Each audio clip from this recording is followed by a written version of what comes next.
That is, yeah. It's that like this. Thank you. It's 6:30 and we'll call this meeting to order. If we could start with the pledge, please. I pledge allegiance to the flag of the United States of America and to the republic for which it stands, one nation, under God, indivisible, with liberty and justice for all. Thanks, everyone. If we could start with roll call, please. Mayor Chen, Here. Mayor Pro Tem Schwartz, Trustee Check, here. Trustee Heck, Here. Trustee Hunter, Trustee Stelter, Here. and Trustee Tarno. Here. You have a quorum. Thank you. Can we start with approval of the agenda? Does anyone have any changes they'd like to make to the agenda? Seeing none. Yes. Okay, I'd like to make a motion to approve the agenda. okay, do we have a second? All in favor? Aye. Okay, that passes, and we will move on to announcements, and we have kind of a standing announcement that we've been having to put out, and that is that we are accepting applications from in-town residents for an available seat on the planning commission. Planning commission meets on the first Monday of the month at 6 p.m. and is an advisory board to the Board of Trustees, as well as a quasi judicial body. But we also have an opening, and I'm sorry, applications are due to the town clerk by October 22nd, and our town clerk can answer any questions anyone has. We're also accepting applications for open seats on the zoning board of adjustments. The zoning board of adjustment only meets when public hearings are scheduled for it, and it is also a quasi judicial board. You do not have to be an in-town resident to serve on this board. And again, applications are due to the town clerk by October 22nd. And I just wanted to add an announcement, and that is if people haven't gone out to the town parking lot to see the new fence between the parking lot and our neighbors directly to the south, go check it out. It's really well done. It's a beautiful fence, and I want to thank Nikki and Matt and the public works staff for building it. They did all the construction, and I think it's a really nice fence, and I hope the neighbors to the south think so too. So we have a woodworker that works for us, Rodney Burge, and he's the one who really planed all of those boards, got them all up, makes it look great. He sold things at the Cherry Fest and then also at the Apple Fest. I have a bunch of them. Oh, cool. He does a lot of woodwork. Yeah, that's nice. I didn't realize that. Thank you. Anyone else with an announcement? Okay, seeing none, we'll move on to the public comment portion of the meeting. And this is a time when anyone in the audience or on Zoom can come up to the podium and speak for 3 minutes on any topic not on the agenda. So is there anyone in the room who would like to speak on a topic not on the agenda? Seeing none, and I don't see any hands on Zoom, correct? Correct. Okay, we will continue on then to the consent agenda. And at this meeting, it consists of 2 pieces, the September 23rd regular meeting minutes and our October 14th disbursements. Any questions or comments on the consent agenda? Okay. Seeing none, would somebody like to make a motion to approve? I make a motion to approve the consent agenda. I'll second it. Great, thank you. All in favor? Aye. Okay, that passes. Thank you very much. We will move on to staff reports, and we will start with Administrator Treasurer Wynn.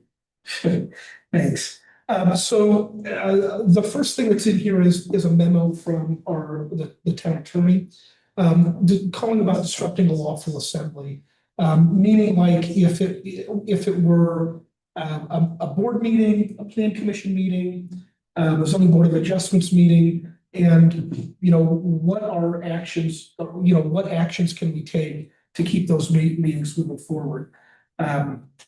He put this together based on something that happened at a planning commission meeting, and it allows us to address those things appropriately. If you guys have any questions, he's on, so he can answer them for you as well. But I think it was necessary that he put something in writing as a memo on how we ought to operate in case it happens again. Okay, if there are none, the disbursements, or I'm sorry, budget to actuals. So our budget to actuals changed a couple of times. One of the things that I wanted to bring up really quickly is the variance. So if you remember from last month, the variance was like under 50,000. This month it's 235,000. Hang on one second. Yep. Let me catch up with you. So, all right, so so would you say what you just said about variance? Yeah, so so this is last month, it was about 50,000 in a variance. That's between what we have in our bank accounts and what we have in our fund balances. This month, it's 235,000. There's a couple of reasons that could be. The first could be it's unbooked revenue, outstanding checks, deposits in transit, unposted or misposted journal entries. It could also be an error with one of the within the spreadsheet. I didn't have time to go through and check every formula that's in here. I plan to do that this week. And the reason I didn't do it is because I was working on our fiscal year 26 budget. That is one of our agenda items. But I wanted to let you know that I think it was enough that it needed to have attention drawn to it so you can see what it could be. Again, it could be unbooked revenue, outstanding checks, deposits in transit, unposted or misposted journal entries. One of the big things is that we have seen a lot of funds come out of to pay for our water projects that we should be drawing down from our loan balance, but we couldn't do that yet. I can do that now that I have received grant funds. So in order for me to draw down from those disbursements, I can't double up and take grant funds and those loans. I've gotten the grant funds in, I just have to deduct that when I go submit for my loan disbursements. I plan to do that in the next couple of weeks so that we can, start funding our bank account again based on the amounts that we have spent already. I think that might be where the variance lies. It's these capital projects that are in play where we haven't drawn down off of our funds yet, our loan funds. Just to orient to what you're talking about, was there a document in here that displays that variance or? He's trying to track. Yeah, it's just page 29. Okay. So that's where that variance is. Yep. And that is coming from the total in all of our bank accounts as of October 12th or 10th, and then the total of all of our fund balances. So what we've booked as, what we have booked as revenue in our general ledger compared to what's in our bank account. Most likely, this is loans that we just haven't drawn down what we can. And we've been making those disbursements. We've been spending money out. So money's been spent, but the vehicle to bring the money in hasn't been. Completed. Yet. That's the best way to boil it down. That's my layman's talk, because I'm not a finance person, so. No, that's right. But that's what I want to make sure I understand. Yeah. What you're suggesting, okay. And what I'm saying, I don't think money's missing, right? This is just, we haven't drawn down from our loan yet. Plan to do that this week. So it sounds like it would only be a couple of weeks till it evens itself out, potentially. So what I've noticed is that there's this lag from when I ask for disbursement, if it's a grant fund. For example, I put one in about a month ago and it only just hit our bank account this past weekend. There was delays at DOLA with giving money or processing those requests. I did have to fix one thing and reprocessed it. But then it sat for like 2 weeks, processed, waiting for the state to actually go through their ACH disbursement process. But we finally got it on Saturday. It was about $126,000. So it sounds like that's probably gonna be how things are with all of these loans and the grants we have. There'll be a lag time between paying off something and then getting the money reimbursed, which says it's good that we have a cushion. Correct. Yeah, I think that's gonna be how it operates. CWRPDA assured me that once after this first one, it should be really quick. So that's that loan drawdown. So after this first one is done, it should go a lot smoother. And that's, like I said, I'm gonna plan on submitting that one again, now that I have received all these grant funds. And I just want to clarify, that loan is the 6 million. Correct. Just okay, Yeah. thank you. I was just wondering, is there a way to capture these expenditures that, you know, are likely to have a delay in the repayment? Just that, so like almost there's another column, like, okay, this is what explains the variance. We could, when I go further down in here and you see the water line items, we're already tracking that. I think that will help explain it a little bit once I get down to there. Yeah. Okay. So, but let's go to that one really quick. I want to show you water. So you can kind of see that is on page 38 of, yeah, 38 of the packet. So in capital outlay, these are the ones that we're drawing things out of that are loan funding. The water tank relining, you can see that we've spent $712,000, but we haven't received those loan funds in yet, right? We've only gotten about $500,000 in grants, so I can pull some of that from there to help fund that. The Western Loop Improvement Project, we've spent $75,000. We've pulled no loan funds for that one either. But that is specific to design costs that we weren't going to use loans. We were going to use our fund balance to pay. And we haven't gone out to bid. You also see that we've budgeted for $3 million to be spent out of that 60, 50, 73 line item, but we haven't spent it yet because we haven't even gone out to bid for construction. Most likely we'll spend some of that yet this year, and then the balance of like 2.9 million will come out next year. That's why you see that line item budgeted bigger when we get to fiscal year 26 budget as well. Does that kind of show where things are coming in and going out of?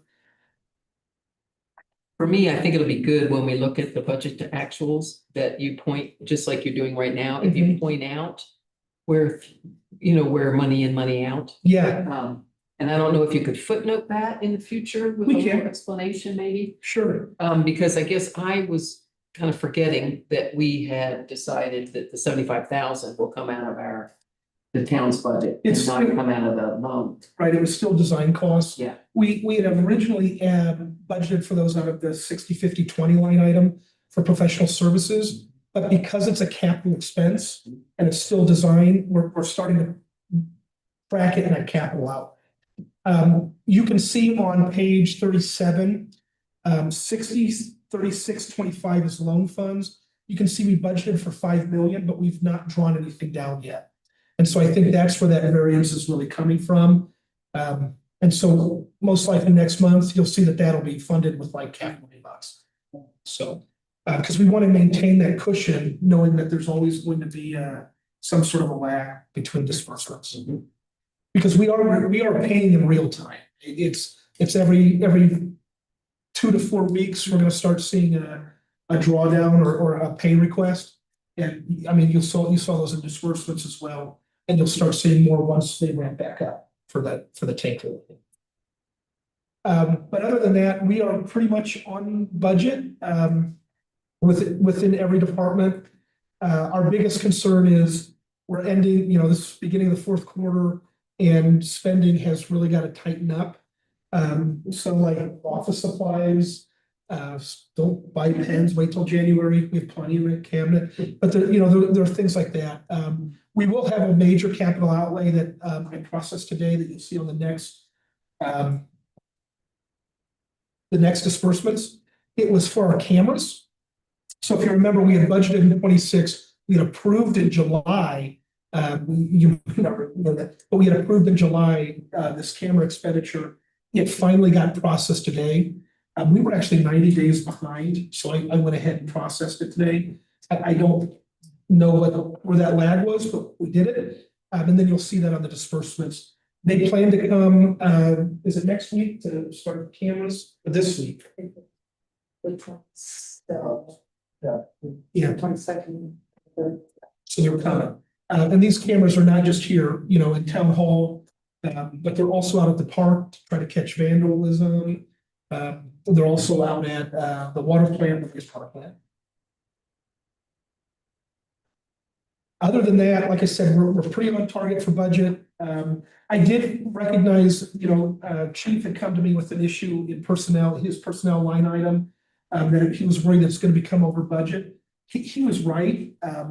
And it wasn't because we misbudgeted, it was because we had, at a period of time, had Clay being paid as a part-time employee. So as the town attorney, and for whatever reason, that fixed allocation also came out of PD. And it kind of pushed him towards being real close on his budget. But that's been fixed. Clay is now back to being a contract employee, so. Do you have any questions on budget actuals? Questions from anyone? I have one. On page 31. There are 4 of our sources of revenue. 103515 refund of expenditures. What exactly is a refund expenditures? And we have almost $8,000 and budgeted 1,000. So where'd that windfall come from? So that is just a placeholder because towards the end of the year, that's gonna get credited to different expenditure accounts. It's like if Nikki bought bolts off of Amazon and they were the wrong size and she sent them back, that's a refund expenditure. So you'll see that actually, that'll most likely change towards the end of the year. As Michelle from a third-party account will start putting them to appropriate expenditure line items and crediting those back. So that's coming, but yeah, you have to figure out it. So in order to track, we had to figure out a place where to put it. Sure. And so that's what that line item is. Okay, I have 3 more questions. Sure. The same part of the revenue fund for general fund. Late charges. What exactly what late charges do we get that are not related to utilities? So again, the late charges have historically been booked to the general fund for light utility bills. And so that's something that was a practice that was in place for quite a long time. I don't know what Michelle plans to do, if she plans to put those into as water, sewer, trash revenue. But that's what we've been doing. So. It should be better to be mostly trash. But there's, right, and so that's the other thing is in water, there are penalties, but that's like for turning on and turning off. So if you get a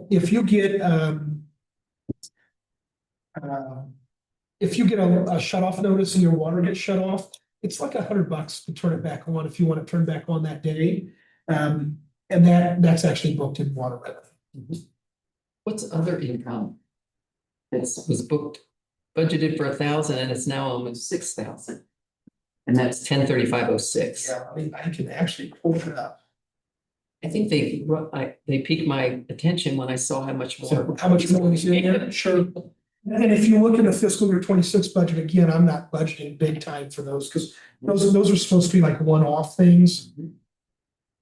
And I really think that Michelle uses those as placeholders until she can really dig in and start crediting different accounts or different line items. That was 10. 35.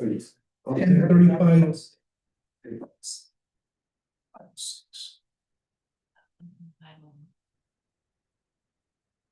Yeah, that one too. That's on my list too. 103506. Can't see my screen.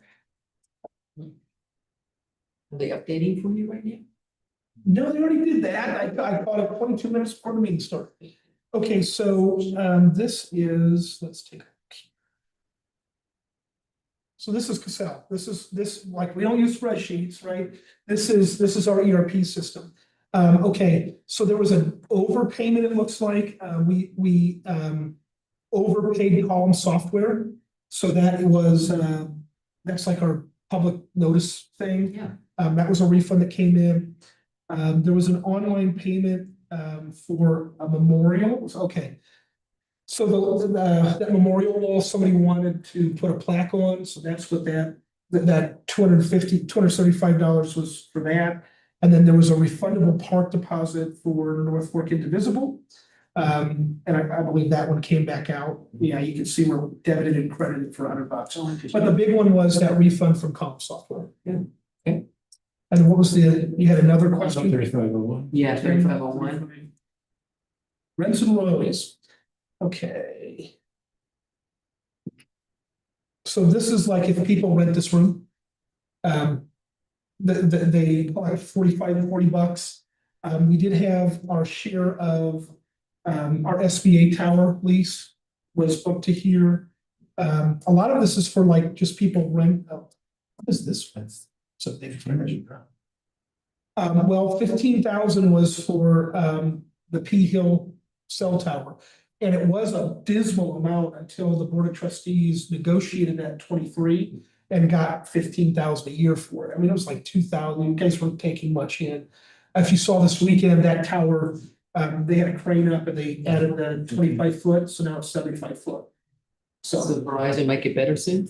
there will probably, yeah, it looks like. Actually, the extension has been on there for a few weeks, hasn't it? They just put up the antenna. I think, yeah, that's what they put up with the, on that monopole, the actual equipment. Right. But they raised it this weekend. You can see the Okay. crane out there. I think it was last weekend. My weekends are all running together. And then, this is where we also booked that when, Big B's rented Twin Lakes. That's where that one came from. And did anybody else have any others in this lineup Well, I that they gotta were pull it looking about? Okay, that is the extent of my questions.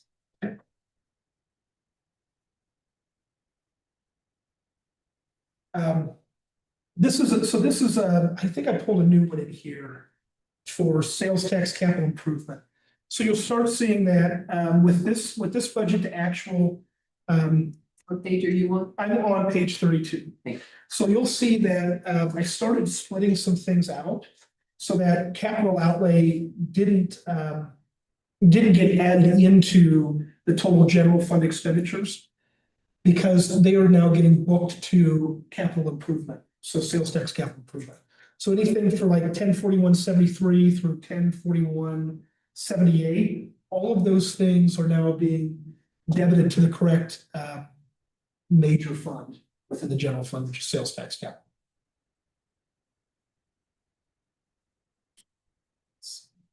This one also shows, this budget actual also shows the budgeted changes that we made within each individual department to make sure that we weren't over budget on different line items. Okay. There are no more questions. I think we had one more attached to this. Our departmental scorecard. So last meeting, Trustee Hunter said, is this still a relevant tool? I think it is. And so this has been updated. Every department has updated this. We fixed our syncing problems and now everyone is able to make updates. I updated Public Works as well. I made changes to this. You're welcome. To give an update on where we're at with different projects. Personnel handbook, so that's one that's been a long time goal since I first got here, is we now have a draft. It is for me and our town clerk and Sam to go through, and then it'll go to department heads for review, and then it'll go to employees for questions, but we're almost there. So it was time for a major overhaul and update. There are significant federal labor laws that weren't even addressed in our existing personnel handbook that are now addressed. We've updated about everything.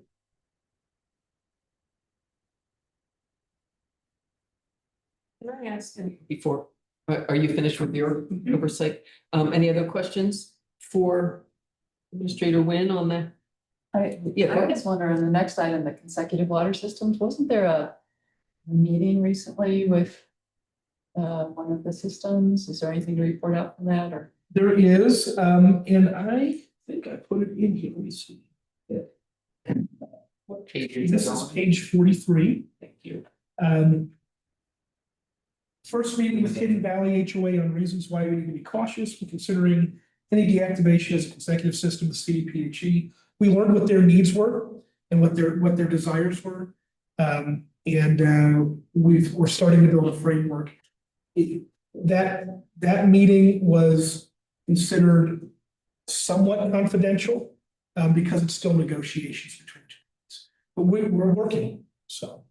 And I think our attorney did a fantastic job. She did. I'm hoping, once we have something, we'll give a report to the trustees and the public, but right now it's still in the very preliminary stages. It is. Was that, oh, you had a question? I have a question on the lead, which is down about page 47. So some people came to my door this summer to the consultants. So is that part of the new and improved looking at lead lines? Or is that? That's a state project that they're trying to identify all the ones. So, a bunch of surveys went out to try to identify the material that goes in your house.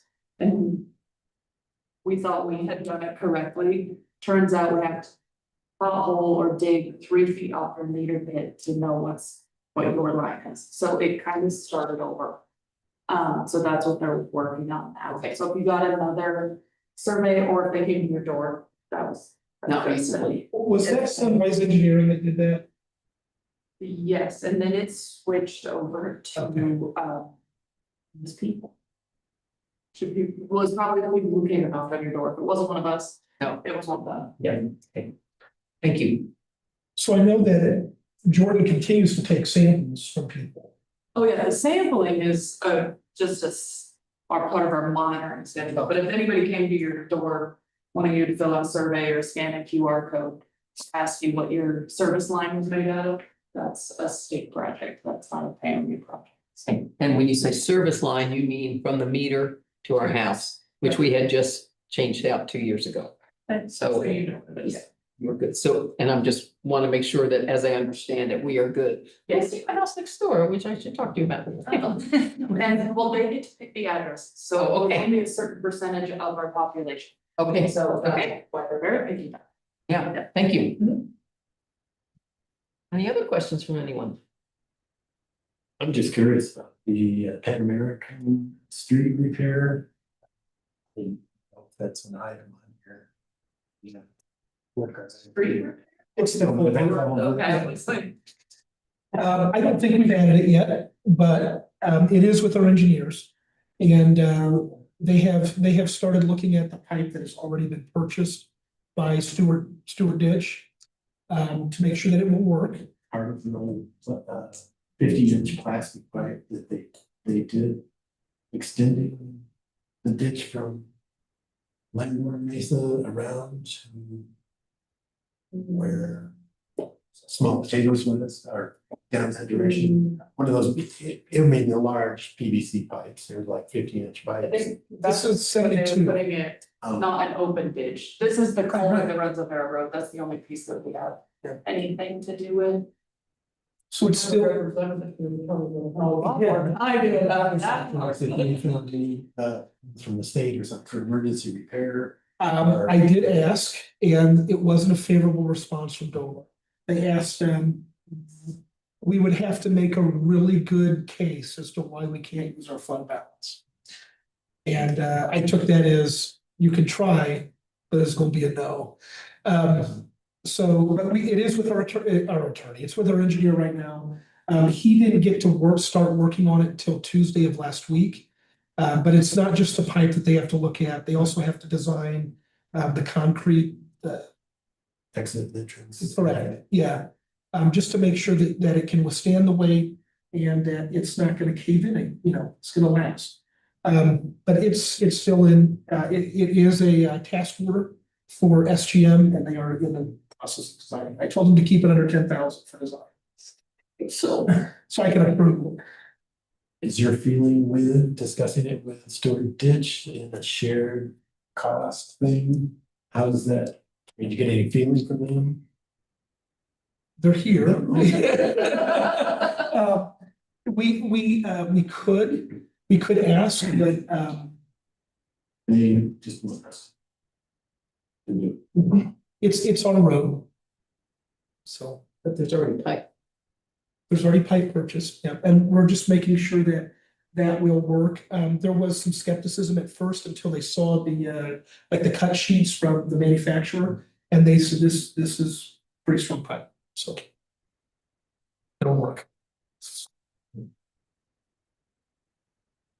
Okay, well, can you add that to the files? Yes, I really stuck. Thank you. Well, so, and just to remember, this was a catch up because it hadn't been updated in so long, for the last meeting, so it will be on the meeting again next week, or in 2 weeks, and then we'll be on our regular every second meeting schedule. So there's still time. Anything else for Administrator Witt? Okay, we'll move on to Chief Laminger. Okay. So Mountain Harvest Fest was well attended. The department saw no noticeable increase in calls for service. It seemed like it went really well for us. We staffed up for it, but everybody was really well behaved. We just wanted to thank everybody that attended, as well as the event organizers and sponsors. Bring that many people into one place, and then start moving to another location and have this few issues we did is very nice. So just want to say thank you to them. We're also seeing an uptick in bear sightings throughout town. Some safety tips are available as a handout and we links to the Be Bearware website on our department side. There's some handouts up here. We're seeing them kind of all over. They normally hang kind of by our orchards, but right now we're seeing them really everywhere. So we just kind of deal with that. And department personnel have completed several search required trainings in the month of September. These trainings include sexual harassment prevention, anti-bias training, and defensive driving. And we'll continue that throughout the fourth quarter. We're normally trying to catch up and do quite a bit more training in the fourth quarter. As we get through kind of our festival or summer or festival season, what we have going on in the fall. And the last thing I want to mention is several members of the department attended a ceremony at PK for the installation of a buggy bench. The bench serves promoting inclusivity, community, and compassion. Students sit on the bench when they're feeling left out, sad, or just want to talk to someone. And sitting on the bench represents an open invitation for someone to join. We were honored to be invited to that ceremony. There were several other members of town staff, including town administrator Wynn, who attended that ceremony. That bench was built by 8th grade students at PK8 because they remembered having that bench when they were formerly located where Nest School is now, and they didn't have one up there, so those 8th grade students took it upon themselves to build one in shop class. It's a really cool feature they have up there. And we were honored to be a part of that. It's pretty impressive. The, Is a it site, on the playground? it is, it's on the playground.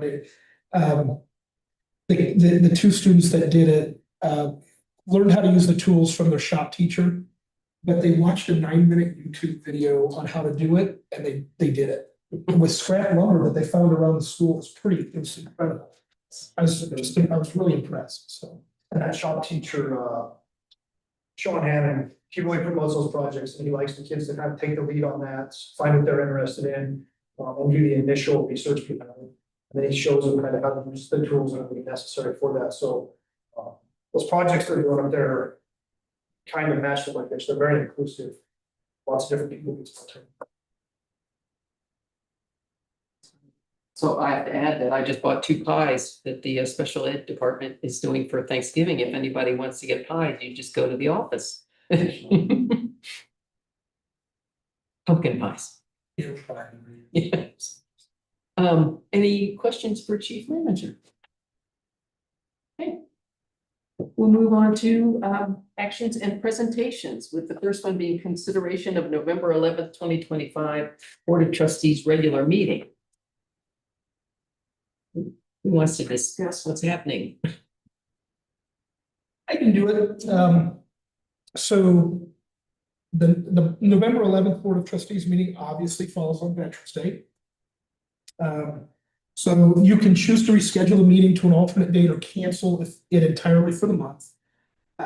My recommendation is that we would have something, only because maybe it needs to be geared towards budget.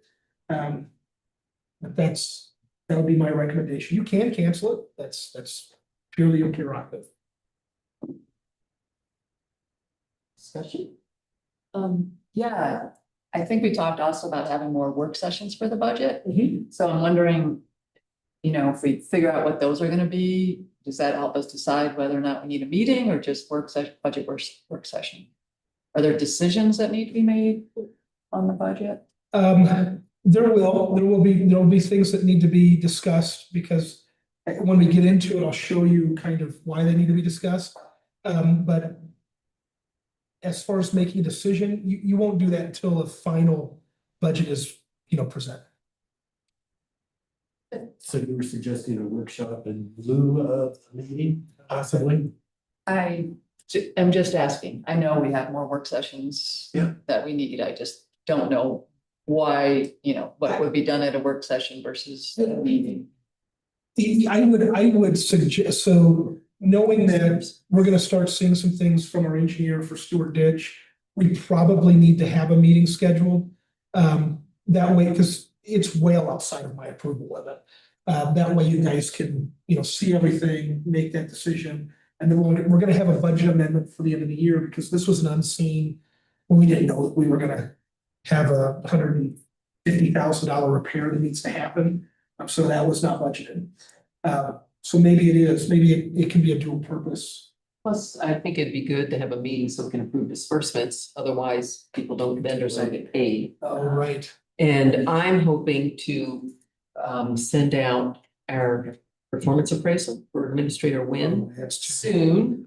And then we would go over that in an executive session. I was looking at the first meeting in November to do that, rather than push it back another 2 weeks. So I would personally like to see us just reschedule on the day before, or the day after, whatever works for people.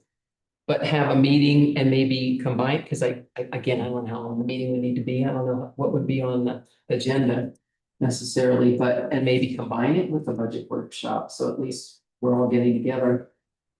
We're used to getting together twice a month, so that would kill two birds with one stone. Dates? I'm thinking Monday. I second that. I'm good with Monday. Okay. All right, a motion was made. I move that we change the November 11th meeting, council meeting to the 10th. Second. Let me ask one question before we vote. Ruben, can you tell us if this room is open on the 10th? It is. It is, okay. Do you want to just meet 6:30 as normal? Oh, wait, do you want to meet earlier because of a workshop and a meeting? You want to start with a workshop at 5:30 and then go into the meeting at 6:30? I look at you because I'm wondering. Any of that works for us. I'm sure staff would appreciate earlier, but Should that be part of this motion or? If we have our second motion, so we can have a Yeah. workshop at 5:30 on the 10th and then reschedule council meeting for 6:30. Okay. Okay. Okay, did you get that motion, Ruben? Yes. Okay, all in favor? All right. Okay. Thank you. And action number 2, consideration of resolution 24-2025, reauthorizing participation in the Rural Jumpstart Program. Turn this over to Administrator Wynn. Okay. okay. So this is something that we have participated in with One Delta County. And it's up for renewal, and let's see, it says.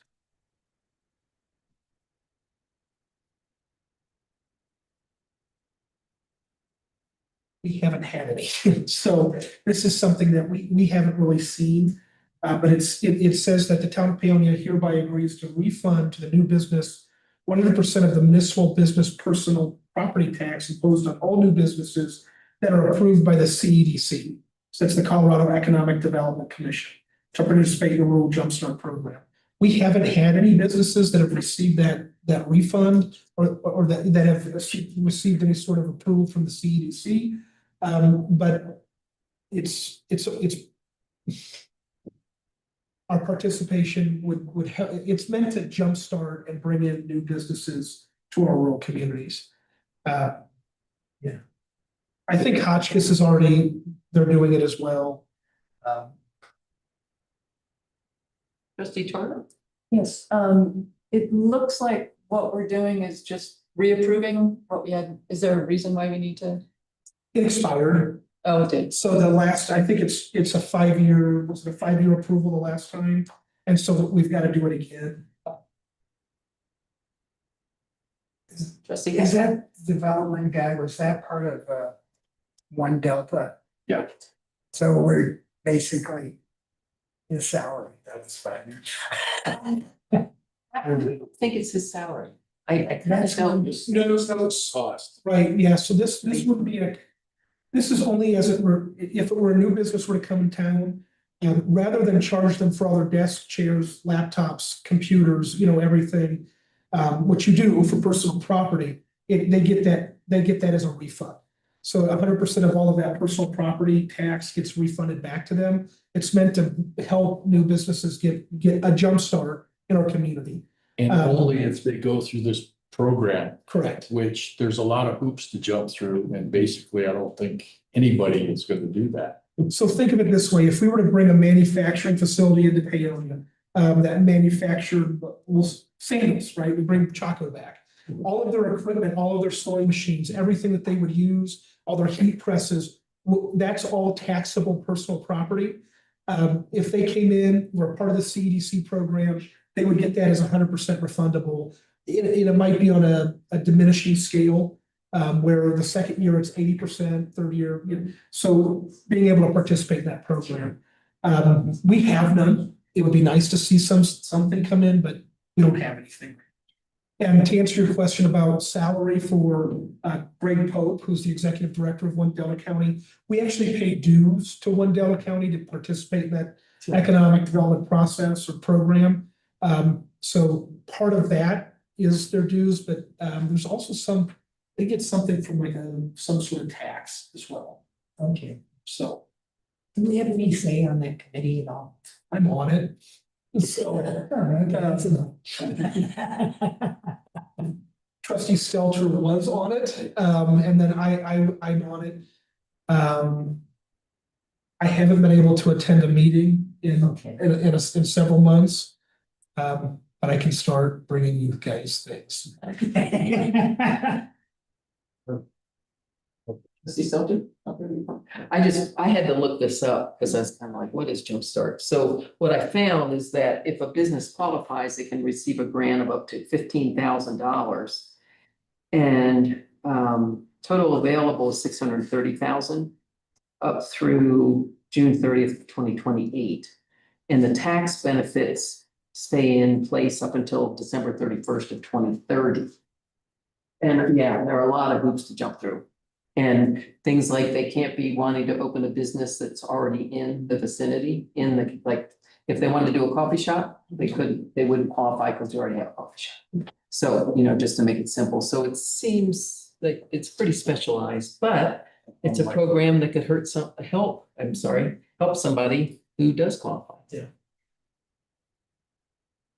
I would really like to be able to do more economic development. But we've got so many infrastructure projects going on, I don't know how it happens.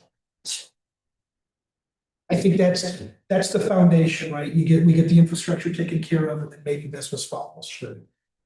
I did not offer up if anybody in the audience or on Zoom would like to speak for 3 minutes on this topic. Seeing none, okay. Would somebody like to make a motion?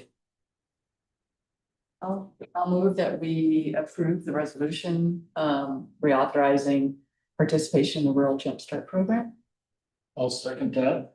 All in favor? Aye. Right, that passes unanimously. Thank you. Now we move on to the draft budget. Yeah, this was a major undertaking. And what is in the packet is, you'll see that that's like the general fund. I did send you, was it yesterday, the enterprise funds as well, and that'll be in an amended packet. I'll pull that up as we go along. But I wanted to go over some of what drove some of the costs, personnel, operating, capital outlay. Those were worksheets that were provided to me from staff, from you as trustees, and then from our other workshops. The first item that I want to go over is this spreadsheet is part of a much larger spreadsheet that I'll pull up here in a second. That there is no way that I could have put it into a packet. It's just too big.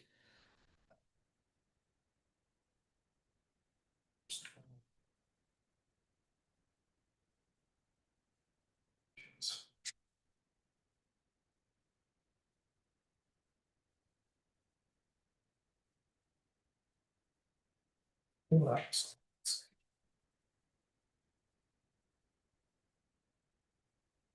So that piece that you saw, the allocated and budgeted positions is part of this spreadsheet. So this is how I get, this is how I know what each employee costs the town. And then what each employee costs the town within each individual fund.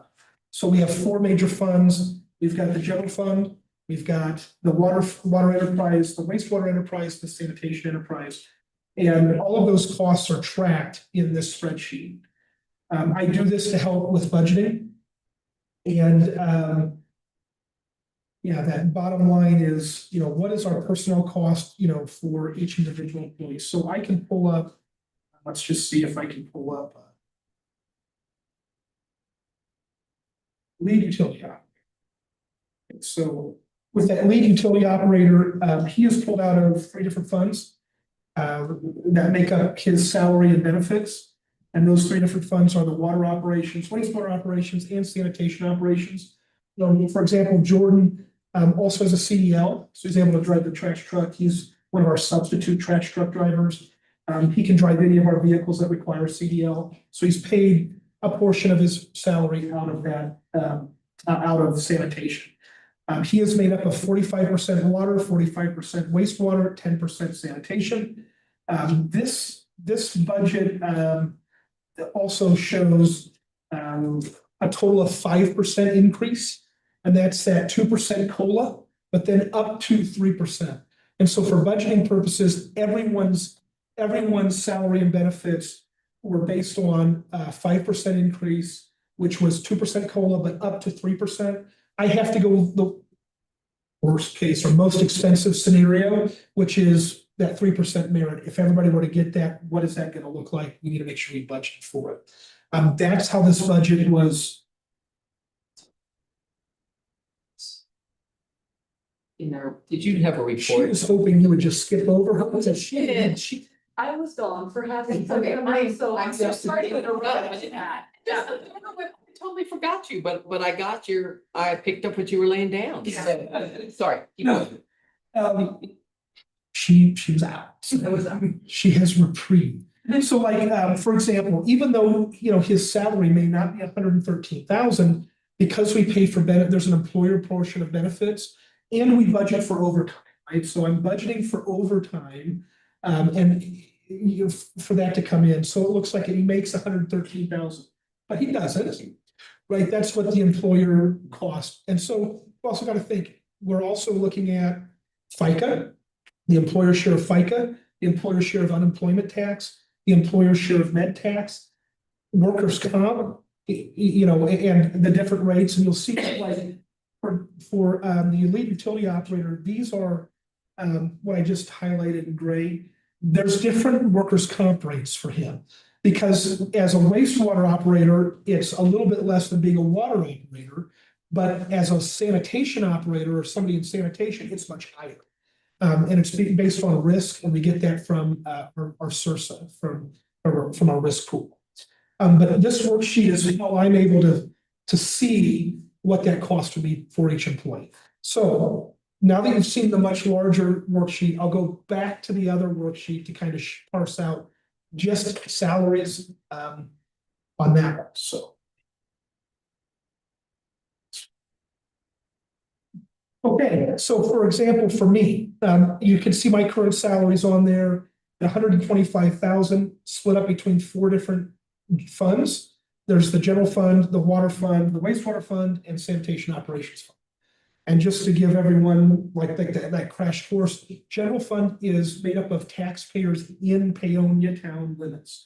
It's not for any users outside of town limits. We don't even collect sales tax from people that identify as Paonia, that are zip code, but are outside of our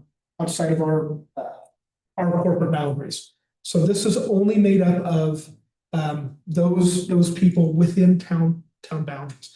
That portion of my salary, current salary is 25%.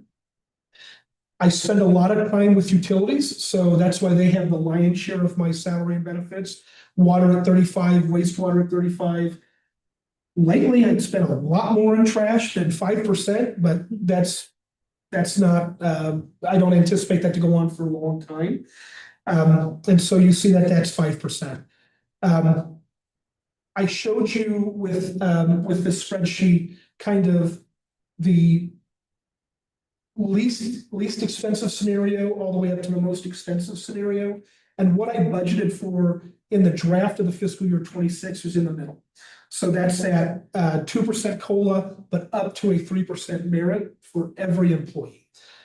So 128,957 is what you budgeted for yourself? No, Budget? no, so it was 1314617. Oh, okay, just So- right here. Right, so that up to 3% merit is, I could have just hidden that cell because it might have been a little confusing, but I needed it to remember that I've got to go by 5. And so you can see that all the way down where that, this is just specific to salaries. There's another schedule that I've given you specific to benefits. And if you remember, we started going into this year with a cost share. It used to be the town paid all the employees portion of healthcare, but we had to split that because it went up significantly into this year. And going into next year, we know it's going to be a 13% increase in health insurance. So we've continued that cost share. Okay, this what you'll also see in this spreadsheet are new positions. So let's go over some of the new positions. That front desk office assistant is a new position that we're asking for, and that's on page 63. Just give us the number. 17. Oh, I'm glad I kept the numbers in. Yes. I knew that was gonna make it easy. Yeah. So that's number 17. That's currently a part-time position that is only on Fridays.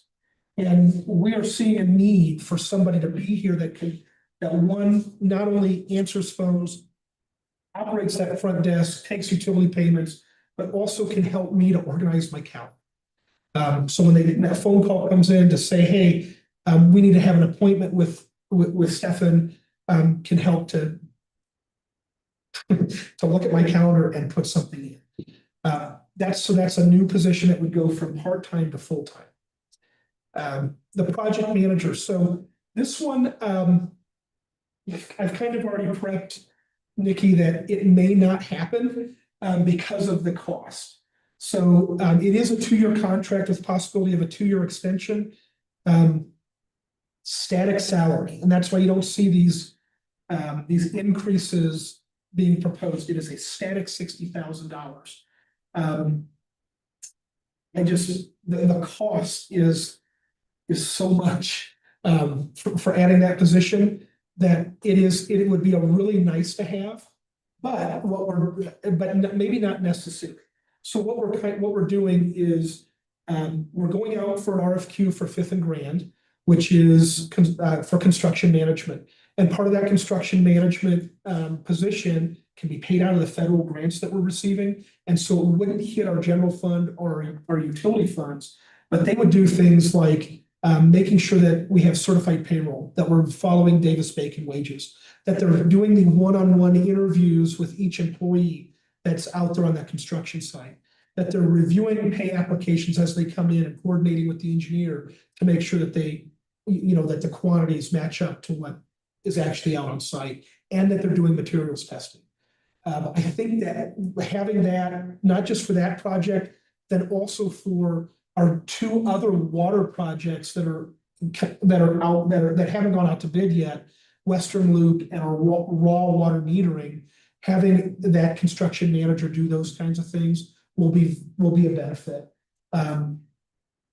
Can you describe that, so we have in our grant for Fifth and Grand the ability to hire that person under that Correct. grant. So are you thinking this $60,000 project manager we wouldn't have to pay out of the other funds? I'm Or- thinking we just remove that position completely instead of, so number 18 doesn't even exist. And it's a contract. So instead of us paying them on salary and having to incur all of those benefits and putting them on insurance, we would have a contract for a company who provides an employee. But we already have to do that for Fifth and Grand. Mhm. We're hiring someone. Are you suggesting that whoever we hire for Fifth and Grand, we then apply that same person to oversee the We can't. water? So if, So go back. yeah, so if we want to do that, we cannot take that person and then apply them to Right. the other projects, because those projects have federal funding as well. It has to be a competitive bid process. So we would go out for an RFQ. If that same company, whoever's selected, wants to bid on it, they become the selected, that's fine, as long as we've gone through that competitive bidding process. So when you were thinking 60,000 and you have water, you still have streets. I don't understand how, if we're already having to hire a project manager for Fifth and Grand, wouldn't this project manager just be water? No, so because what I was hearing in discussions was that this was gonna be the town's liaison with each one of those construction management people for those projects. And we don't Okay. need that. So I think this would be a nice to have, but I don't think it's necessary. Now I understand. Yeah. That, so we can use our grant to hire a project manager for transmission and meter. Correct, as long as we go through that competitive process. Yeah, like we did, that we had to stop what had done, Correct, sole sort and redo, okay. yes. I'm sorry, thank you for explaining that. Yes. So, and I'm the one who suggested a project manager. Because I'm very concerned about our existing staff being able to keep up with all these projects. I mean, these projects, the town of Bayonne just never, I don't think, taken on this much construction in 1 year. While the staff has to continue dealing with the 24/7 needs of the community. So, but you sounds to me like you feel like those project managers we can hire under the auspices of our existing grants could serve as that for Correct. those people or persons. So, but here's my question to you, Nikki.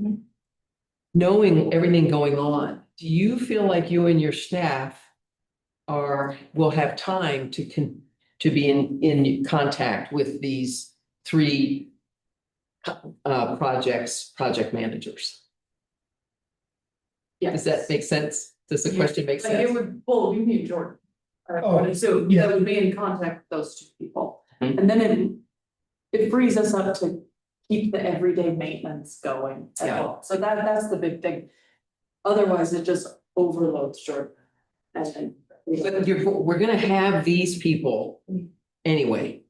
Do you need one person to be being your eyes and ears on those two big projects? Or can you be the eyes and ears on those two big projects? Yeah. Correct me. Okay, Yes, yes. So, Thank you. yeah, and so what,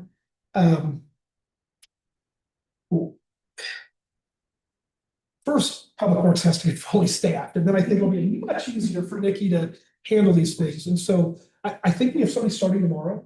Yes. So we have a Public Works general labor. This position has been budgeted for. It's been open all year long. We just couldn't fill it. We fixed that process. So we're finding that there was a breakdown in how job descriptions even got promoted. We now have an account with Indeed, and I mean, like that. So we do, and we already have multiple people that have applied. How many more open positions? We have a utility laborer position that's open. I mean, about to get filled? No, that's about to get posted. Okay. And I'm sure it'll fill pretty quick. Okay, but that's it for open positions, the Correct. one about to start and. Yeah. Okay, thank you. And I'm kind of bogarting, so if you all have questions, please. Yes. I was on the same track as you is, I mean, we talked earlier today and there were a lot of good reasons that a full-time position maybe isn't really the way to go, but I do wonder, you know, if there are other, you know, needs, administrative support, something else that's, you know, could be something entirely different, but can make your department function more efficiently or more successfully, I guess. So we used to have the deputy director position, which was what I was for Cory Lab. So that was something we kind of reabsorbed because we didn't have anybody to fill that position at that time. It could probably be, you know, come back to it later, but at this time, probably. All will pay for it. Yeah, and that's part of it too, but yeah, extra admin help would help, but to have just a contracted project manager would take a huge chunk of time. And that could, Automatically. right, and that could actually be something this front desk office assistant can be tasked with as well as just keeping us all organized. Can we put a placeholder for 2025? That if, Nikki, if you're finding that you've lost employees and you're struggling, you know, for no fault of your own, but just that things change, I'd like to make it so that you could come back and ask if you need some of the kind of help we're talking about now, because it's sort of theoretical right now to some extent, but my real concern is that Public Works is feeling like you have enough support and you're able to do all these projects, because in my mind, these projects have to be 100% successful. Yeah. I know there'll be hiccups, but in the end, they have to be 100% successful, which is a big ask, you know, it's a lot. And also not neglecting the town. Right. And everyday needs. And I think Exactly, and it's. this balance has never been experimented with. Right, so I'm saying right now it's theoretical, but I'd like to make it so you all would be open to coming back, and if we have to do a budget amendment, to make sure you all are being, this is working, because the last thing we want is these huge millions of dollars of projects to not have something go wrong that we could have avoided if you had enough staff. How about we look at, so this budget that we're about to get into, because we haven't even started looking at that line item by line item. It isn't the full budget, right? Because there's a bunch of narratives that have to go into it. That I'll be working on over the next several weeks for that final budget. We just have to have this part ready to go. But if we were to propose and put in that budget narrative a May reconciliation, where we look at, and for positional caps, you know, our staffing caps, maybe that's what we'll do, and then we just plan on a meeting where we address that. So we'll do a May reconciliation for positional caps. Yeah. Trustee Turner? Even suggest having some kind of a regular check-in and checkup on how things are going, because it is a new ball game for you, and you know, you think you got it, but there's a lot of unknowns and it's hard to ask for help. I just wonder, maybe it could be something on the scorecard, just to prompt information on that. Yeah, if you guys would like to know, we also have a department head meeting every other week as well, and I'm very vocal with my Okay, good. frustration, so. She gets what she wants. Okay, great. I just really want to support Yeah. speaking up and, Yeah. yeah, keeping things on the rails, whatever it takes. Yeah. I think that moving forward, I think that'll be good, and we'll build it into the narrative that we'll have this position reconciliation in May. The next are seasonal employees, so part seasonal laborers. This is at $20 an hour for 640 hours, which would be 16 weeks or 8 biweekly pays, starting on June 1st and ending on September 21st. And that is if every employee maxes out at that 12,800, for that, you know, that 640 hours. We originally said 4, but we think we can get away with 3, maybe 2, but 3 would probably help at the park. So, Do these folks have to do workers' comp and everything else? so they have to, right, they do have to do work comp, we Additional monies? FICA, med tax, and that's all. In that bigger spreadsheet, you can see where it's all in there. What they don't get are insurance benefits, retirement, stuff like that. They won't have a cell phone, they won't get a cell phone allowance. They're just expected to come to work and work in the parks.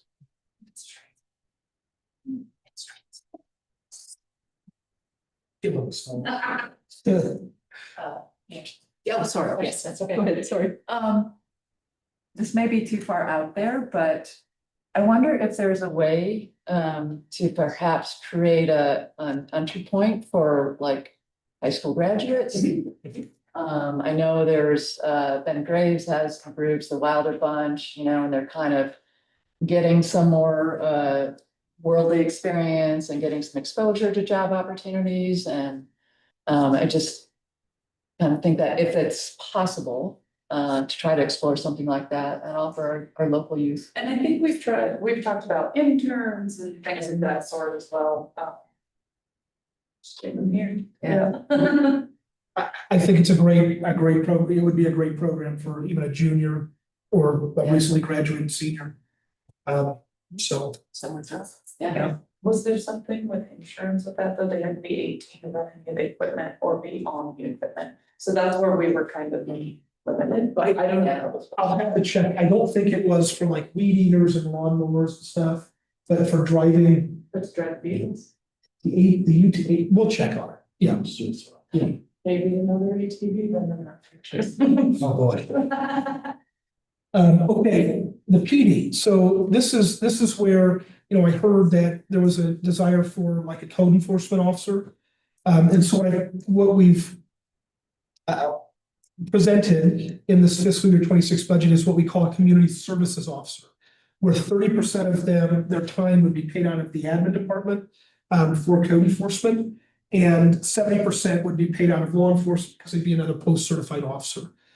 With this position, you know, if you look at revenues, the projected revenues for like what code enforcement would bring in, we're projecting $500.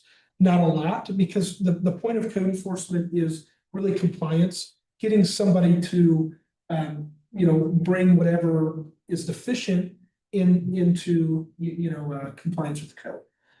So, you know, we see this as more of like this community-oriented officer. And that's why it's split between those two departments.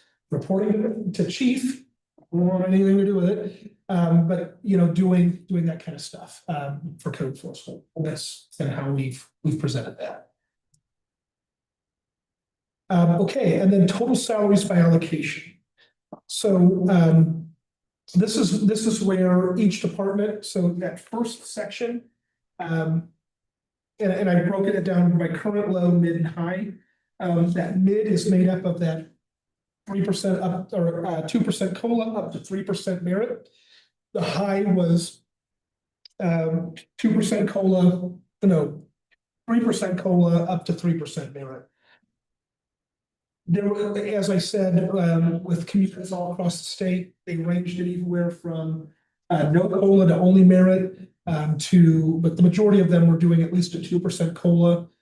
Some of them hadn't implemented a merit-based program yet and were considering it. And I think we were right in the middle with what we selected, you know, what was in this presented budget. You can see that the total general fund for that mid, because that's what this draft budget was built off of, for personnel across all departments was $875,132.04. It doesn't matter where you're at, the largest cost is always going to be personnel. You've got to have people to be able to do the work.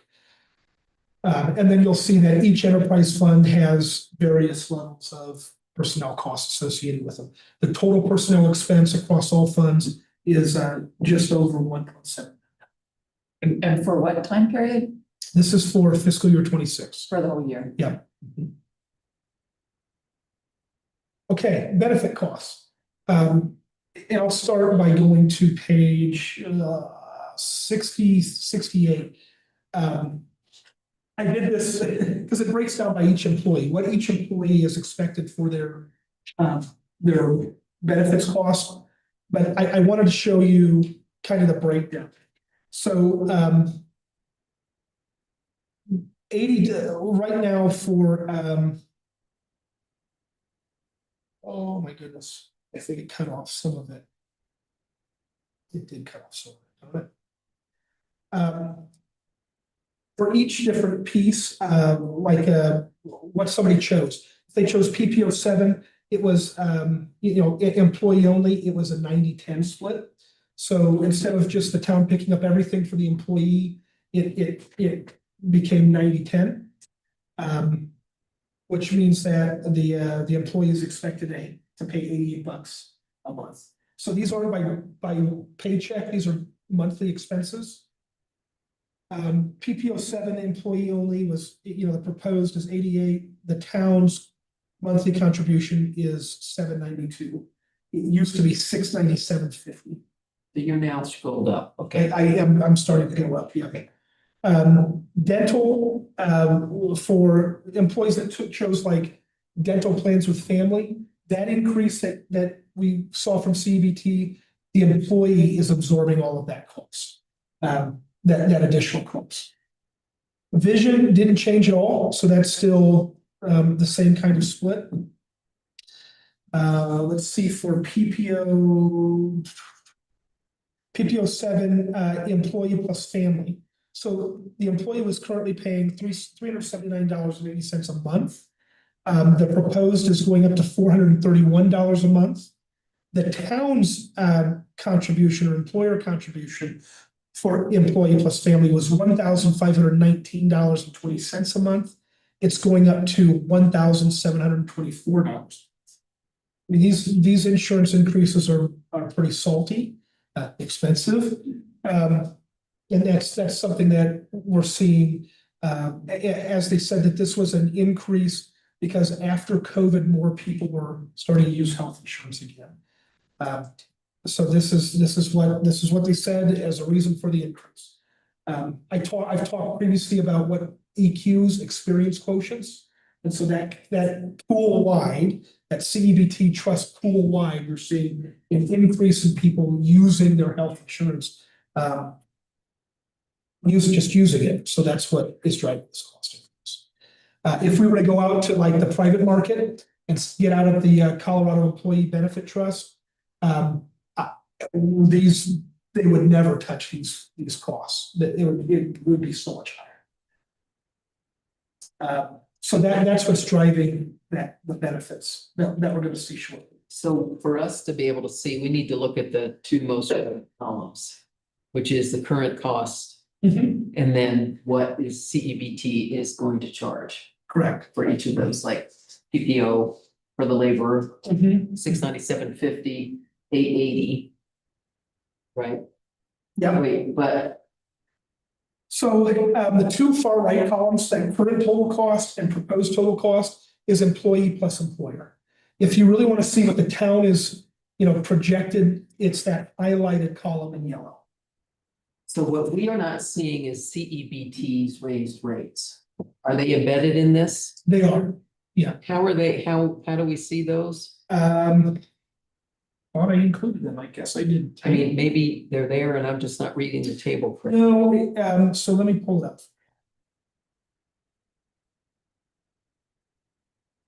Here's our renewal. So I built that into this cost, based off of.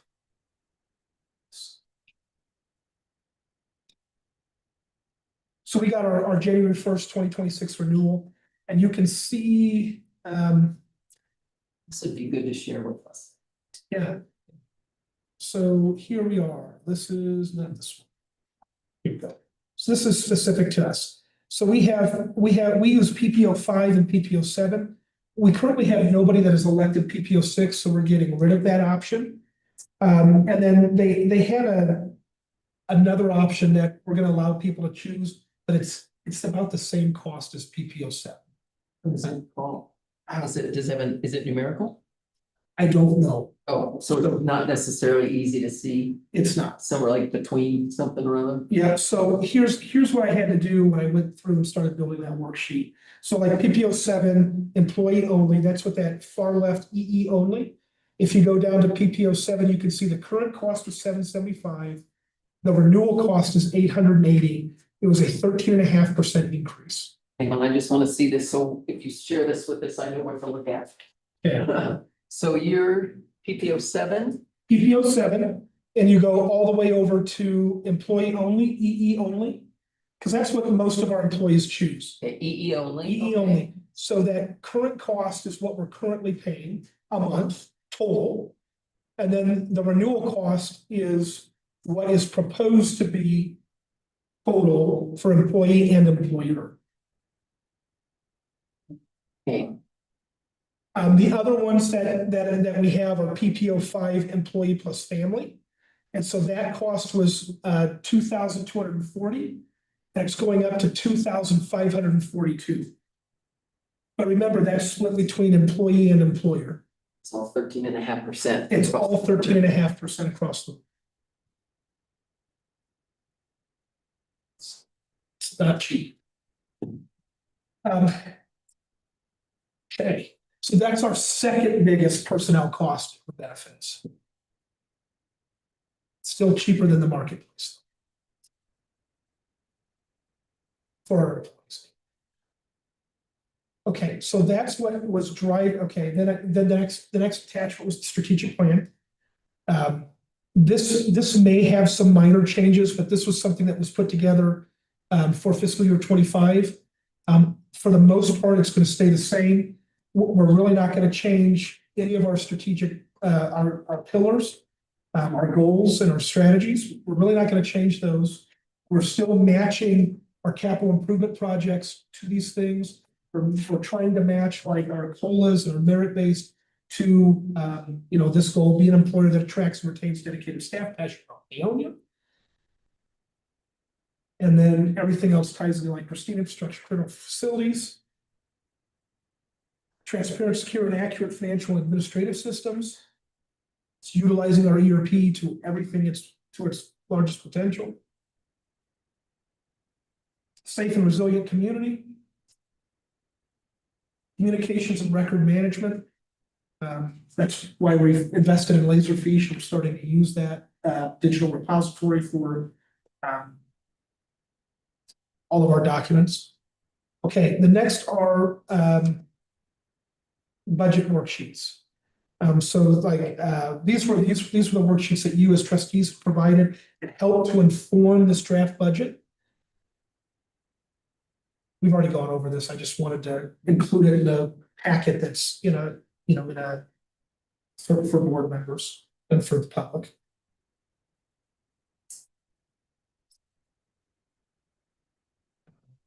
That one. And then this is the beginning of our capital improvement plan. So we had a workshop to talk about this once before. These are the things that are going to be in that capital outlay section for each department and within each major fund, in our enterprise funds. And then vehicle replacement. So we do have some budgeted for replacement for like public works and including equipment, and then police department. You'll see those when we get to those capital outlays. Once we'll weight everything and have a real plan put together for the final budget. But this helped to make this draft. If you're following along, I'm on page 107 now.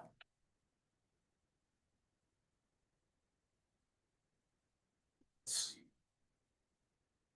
Okay. So I want to make sure.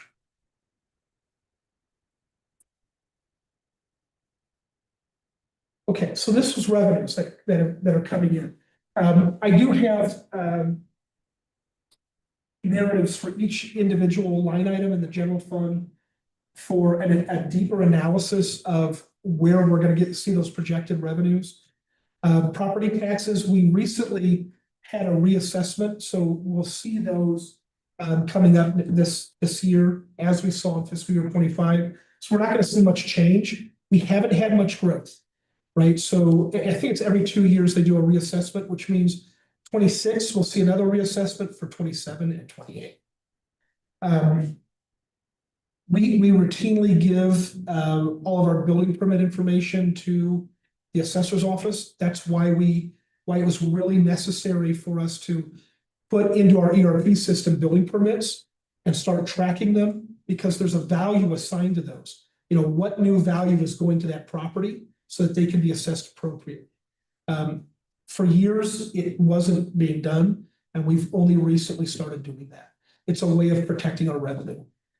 So that line item 103101 property taxes, that's all we receive. So your property tax bill, you know, for example, mine's, it's thousands of dollars, right? We don't see that. The rest, the lion's share goes to the county for various programs, our school system, for those kinds of things. We only keep a small portion of that property tax. And so when people complain that their property taxes are so high, you know, you really can't look to the municipality. You've got to look to the larger, you know, scale of things. Most of it's going to the county.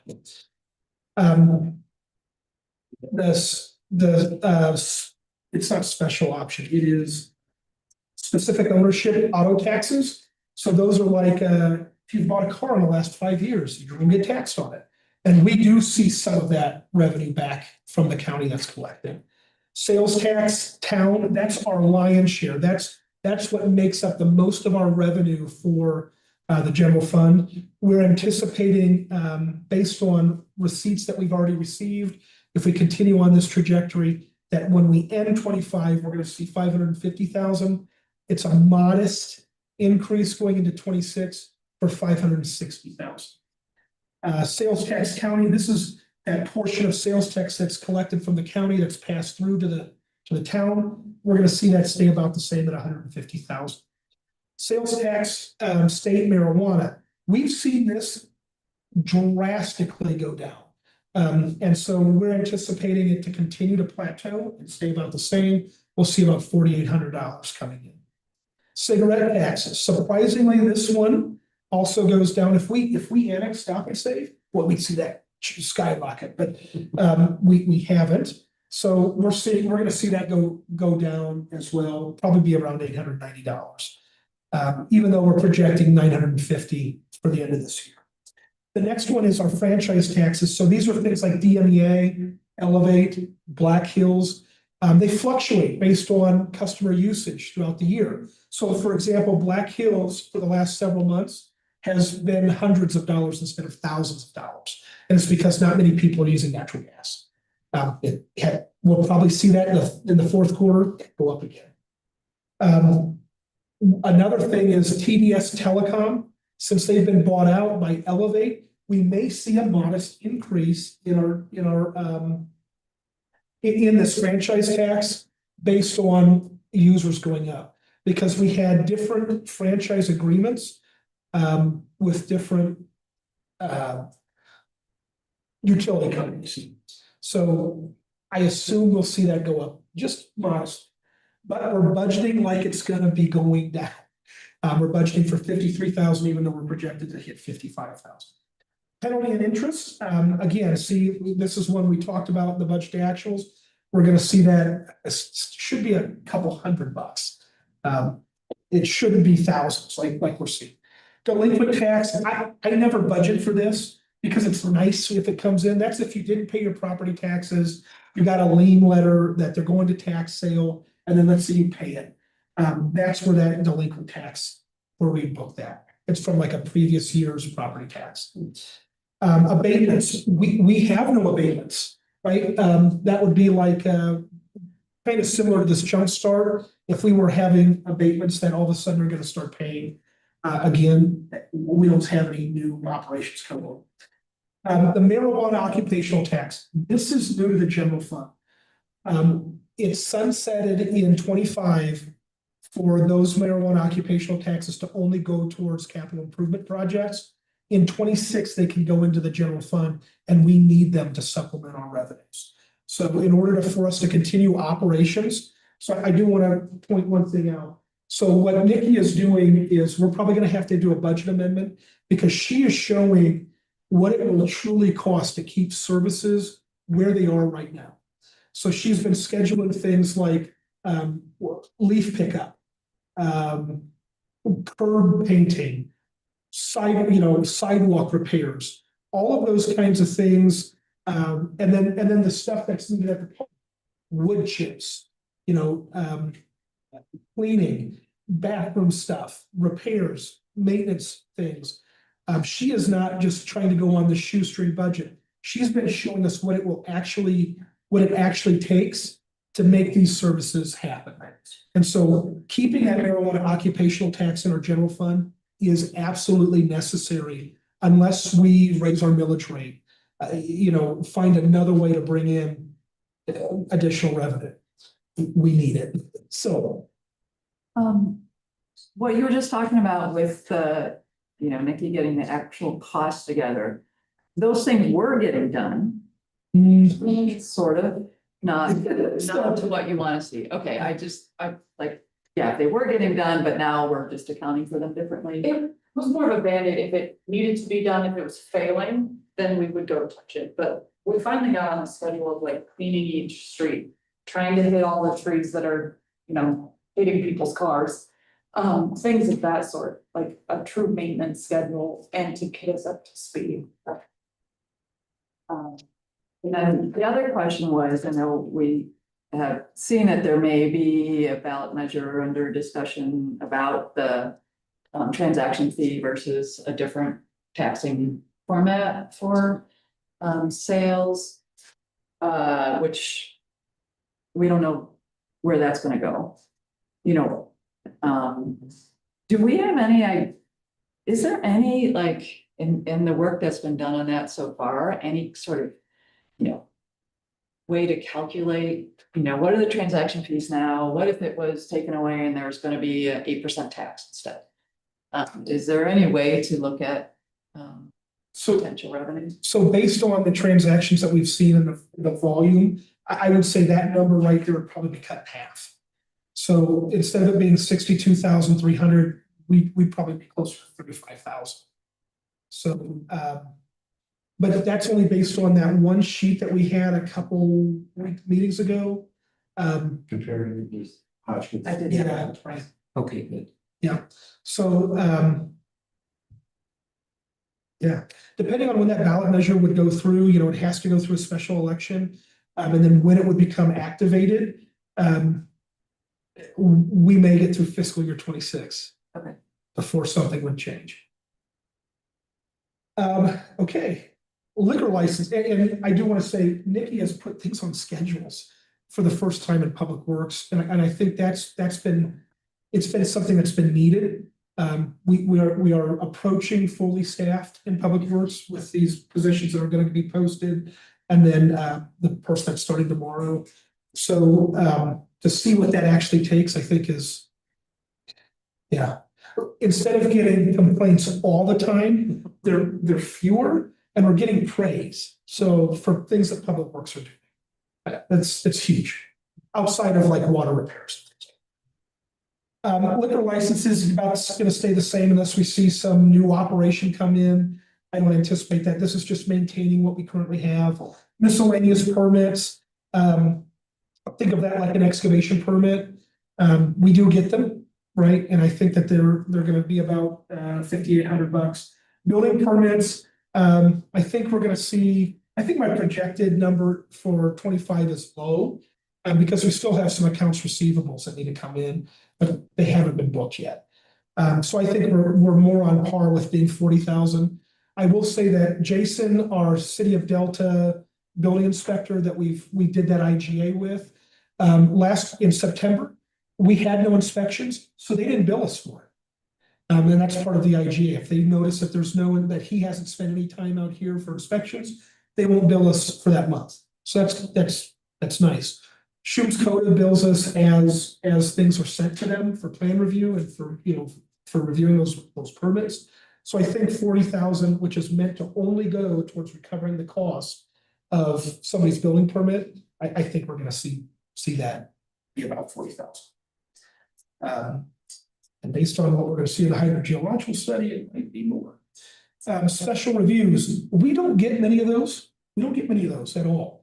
So I'm still budgeting low for 1,000. Special use reviews are for things that are very specific within our code, that they can go for.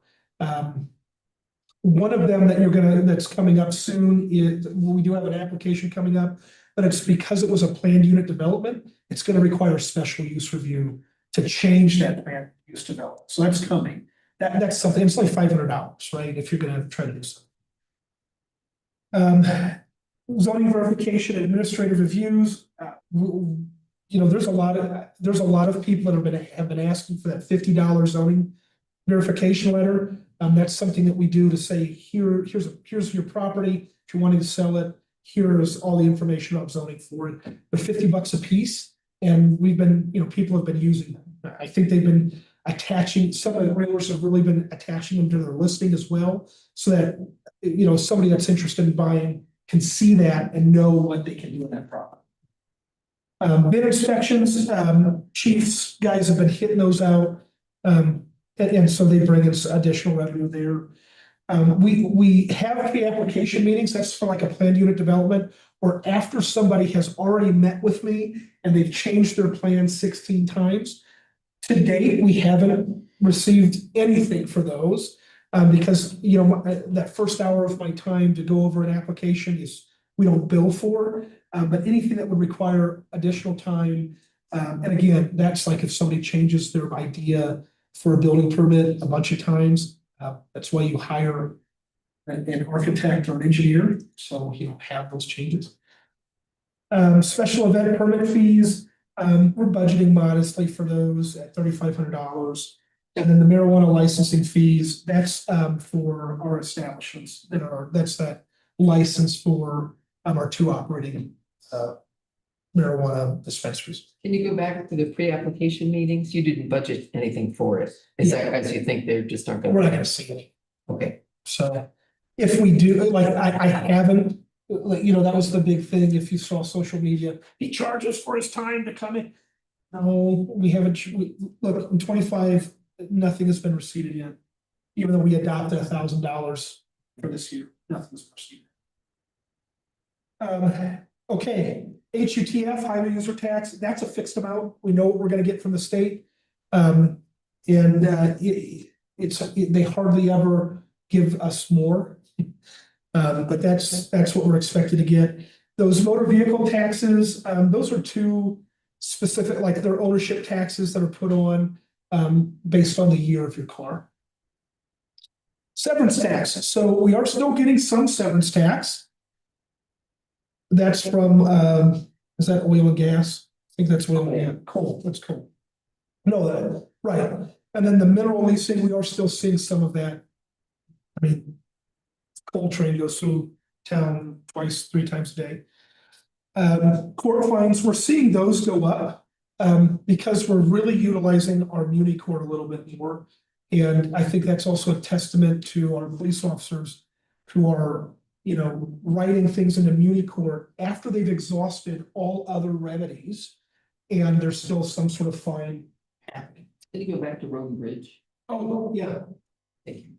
So Road and Bridge, we see that's a pass through from the state, or was it for the county? It's one of the 2, but we have received some in this year. And is that for the Samuel Wade Bridge? It is, yeah.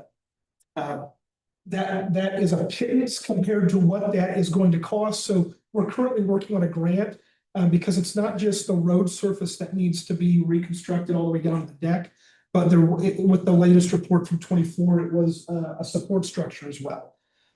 We're not talking, another overlay. We're not even talking mill and fill. We're talking all the way down to the deck, and then significant repair work on that bridge. If we were to try to go and overlay Samuel Wade again, CDOT would weight restrict it, And that would be so bad for us, because then no semi trucks could get in. Because the other bridge, going down Grand, it's already weight restricted. So we would have no way for semis to get in and out. No concrete trucks. And no concrete for construction. So we can't, we need to repair this bridge. That's why we're also looking for a grant. Mary Backman has been working on that over the last several weeks, and will continue until we're ready. Police fines, do you remember what those were for? Those were broken out differently. Please find some good. Tickets written. Speeding, which we keep seeing running stop signs, we keep seeing that go up. Shoplifting, that's really a thing, okay. Miscellaneous fines and bonds, we don't really see much of those. Back to badge, this is really what, this sunsets in 2030, but this is really what's helping to fund the police department. Is this 8.8% sales tax countywide. So we're seeing that. And that's the stuff that, you know, the chief needs to be able to, one, pay his employees, but also buy new equipment. And it sunsets in 2030. It sunsets in 2030. It does. That's a big one. It is. We'll see who the sheriff is at that time, right? So to see if it Put it back on the ballot. gets back on the ballot, yeah. Dog tags, I'm really optimistic that we're gonna see 75 of them. But we've had 48 of them, so that's pretty good, right? Going from previous years where we had like 10 to 48, that's pretty good. Code enforcement officer, that would go up. We were talking about that today, so, because it would also be animal control, right? So, but we'll see that go on. Code enforcement violations, again, it's all about compliance, getting somebody to adhere to the code. So I'm budgeting for 500 in that rep. Okay, the next is miscellaneous revenues. Those are rents and royalties. You saw what those were. That's like our SBA tower rents. The renting of this room. There may be a fee schedule that comes out that says, if you want us to reserve a pavilion for you in the town park, it's gonna cost you $10 instead of free and kind of wild west. Those are things that'll be coming. But it's not a cash cow. If you see it's 25,000 and 15,000 of that is the SBA release. Motor fuel tax refunds, that's if we were to not get, if we were to go to Stop and Save and not have a tax exempt on status with them, and then we're paying sales tax, and then we ask for it back from the state. We don't do that. We're able to get that refund. And I think we're gonna try to set something up where instead of going for fuel at Reedy's, which is, I think it's completely unleaded, there's no ethanol, it's ethanol free. We could have the option of going between the two. Reedy's is great. They are fantastic. We buy our tires from there too, so. If they're closed. And what's that? If they're closed. If they're closed, we gotta go on there. And diesel. And diesel, that's the other thing. Our trash truck takes diesel and we've got a bunch of stuff. It's just another option. Let's see. Interest income, I'm saying it's gonna stay about the same. But if the Fed keeps reducing rates, obviously our investments are also gonna see less interest. Kind of, it's like give and take.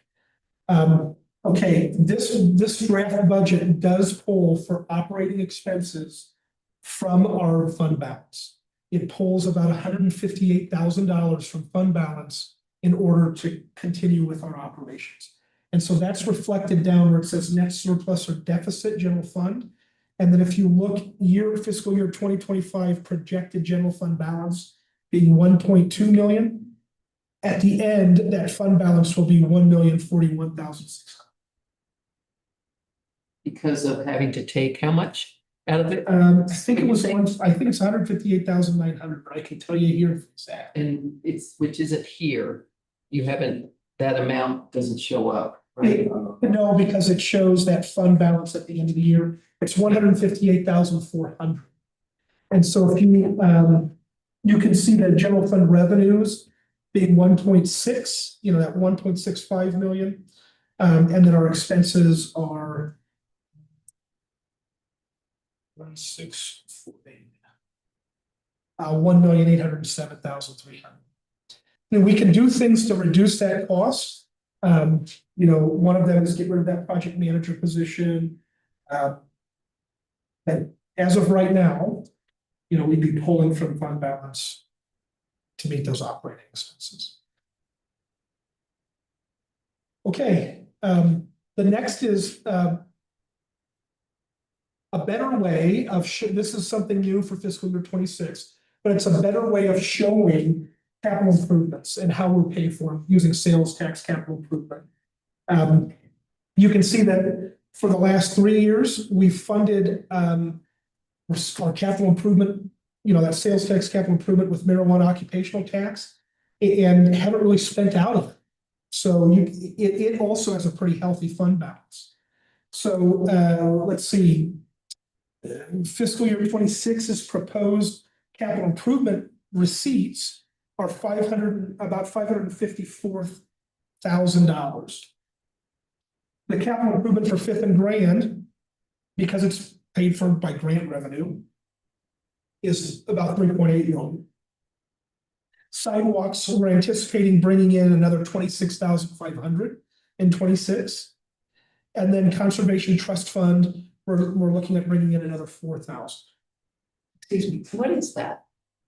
Conservation Trust Fund? So it is lottery proceeds that are meant to go towards the park. So it can be anything from new facilities at the park, maintaining facilities at the park, repairs and maintenance, and any salaries that might do anything with, maintaining the park. 4,000 is not a lot for the park. Yeah. Is that a statewide allocation, or is that derived from lottery sales tax? It is 100% derived from lottery sales from the state, and then we get an allocation of that. I think it's based on population. So it's not a lot, and we have wiped out. So we used to have about $31,000 in it. As of this year, it's gone. So we're starting over fresh because we did all of those improvements at the park, at the restrooms. We did get a grant for it, but there was a lot of cost overruns. And then we've had to continue to do maintenance and repairs. When vandalism happens, we don't have a perpetrator. You can't really recover those costs, and so those have to be borne by the town taxpayers.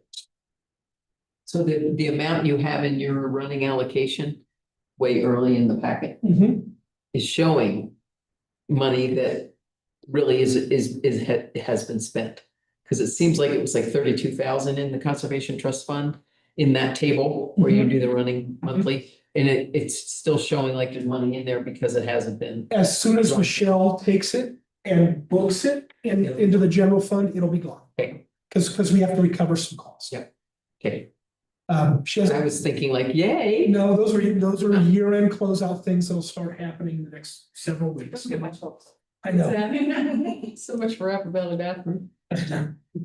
Okay, I want to make sure that these two of this. Okay. Because what's on your desk is the new, with the enterprise funds. I don't think I made any changes to general fund, but we can start going through these soon.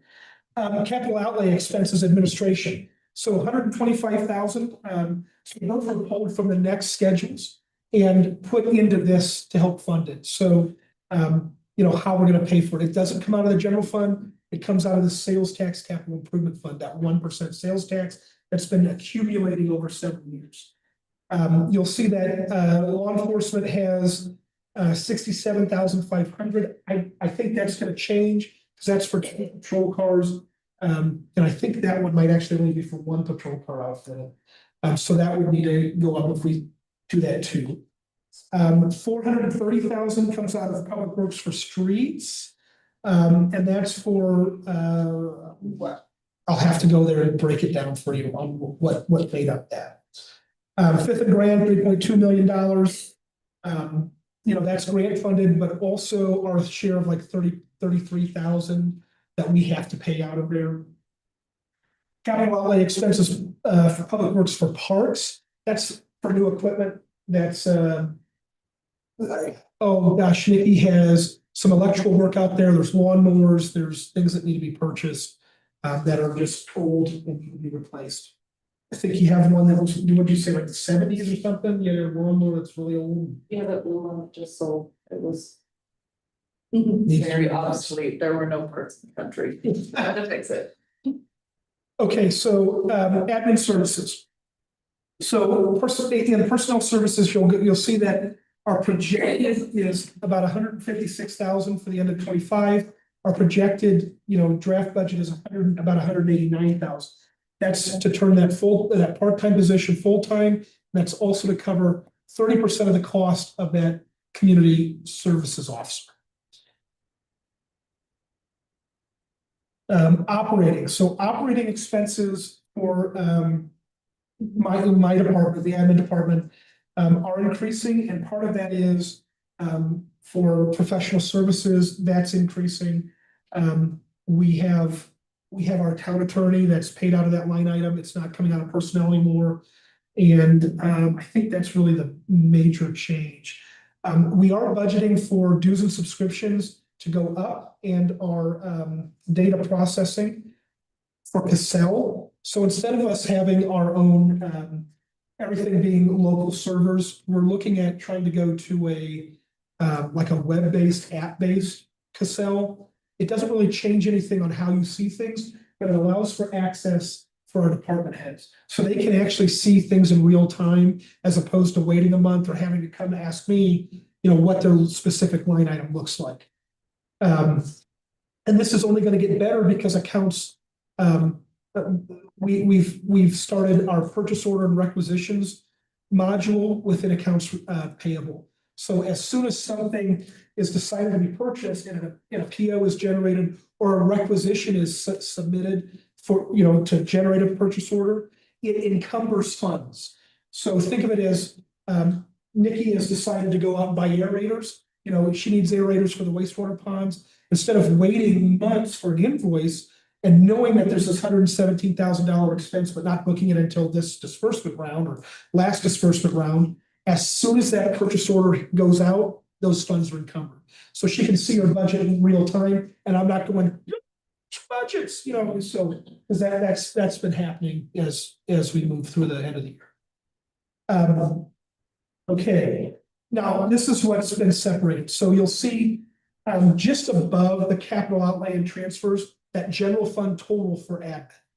So general fund total for admin is 356,300, but that doesn't include the capital outlay. That comes out of that sales tax capital improvement that we saw on that last CIP page. That is now all of that down below, that 125,000. That's what's made up into that CIP. It comes out of that other major fund. 75,000 is that code revision. So it's got its own, I'm budgeting for our comprehensive code revision to be that. Even though we have like 15,000 left in our grant, I'm still budgeting for that to be 75,000. You'll see that in an upcoming agenda for a contract amendment with Sustainable Solutions. We'll talk. Yeah, we'll talk. Building improvements. That's to fix the roof, folks. That's, hanging over my head, literally. So that's where that's coming from. Law enforcement. So you'll see that that projected. Back up. How is the grant project code revision a capital outlay? So it's considered a capital outlay until it is finished. And then once it's finished, it's no longer capital. I can get back to you with Michelle. She had a really good answer for it, and I'll have her write it out. Because I think of capital as something tangible. Not all the time. So the same thing with like designing a project, right? When you design a project, it's considered capital until it's done. But I'll get with Michelle to give you a better. I'll give you a better explanation from her. Thank you. She's the accountant. She's the CPA. Okay, law enforcement. So part of this is 70% is a new employee, right? There's going to be that community. 1 second. Yeah. Back on the page. Personnel services, there's, the building inspector doesn't seem to have a cost involved. And I think we're still, It's got its own department okay. and their building, so we'll get there. These are hangovers from years ago when things were split up and I don't know why they were. Eventually that'll probably go away. Yep. That's after one. Building is after. They're 1044. So, but you'll see that this is for that new community services, officer, 70% of that cost split through. That's if every officer gets a 3% merit increase as well. And then we historically, we really haven't done a good job at that FPPA pension. And booking it to the right line item. Now we're doing that to the correct line item. Chief, is it 9.5 or 12.5%?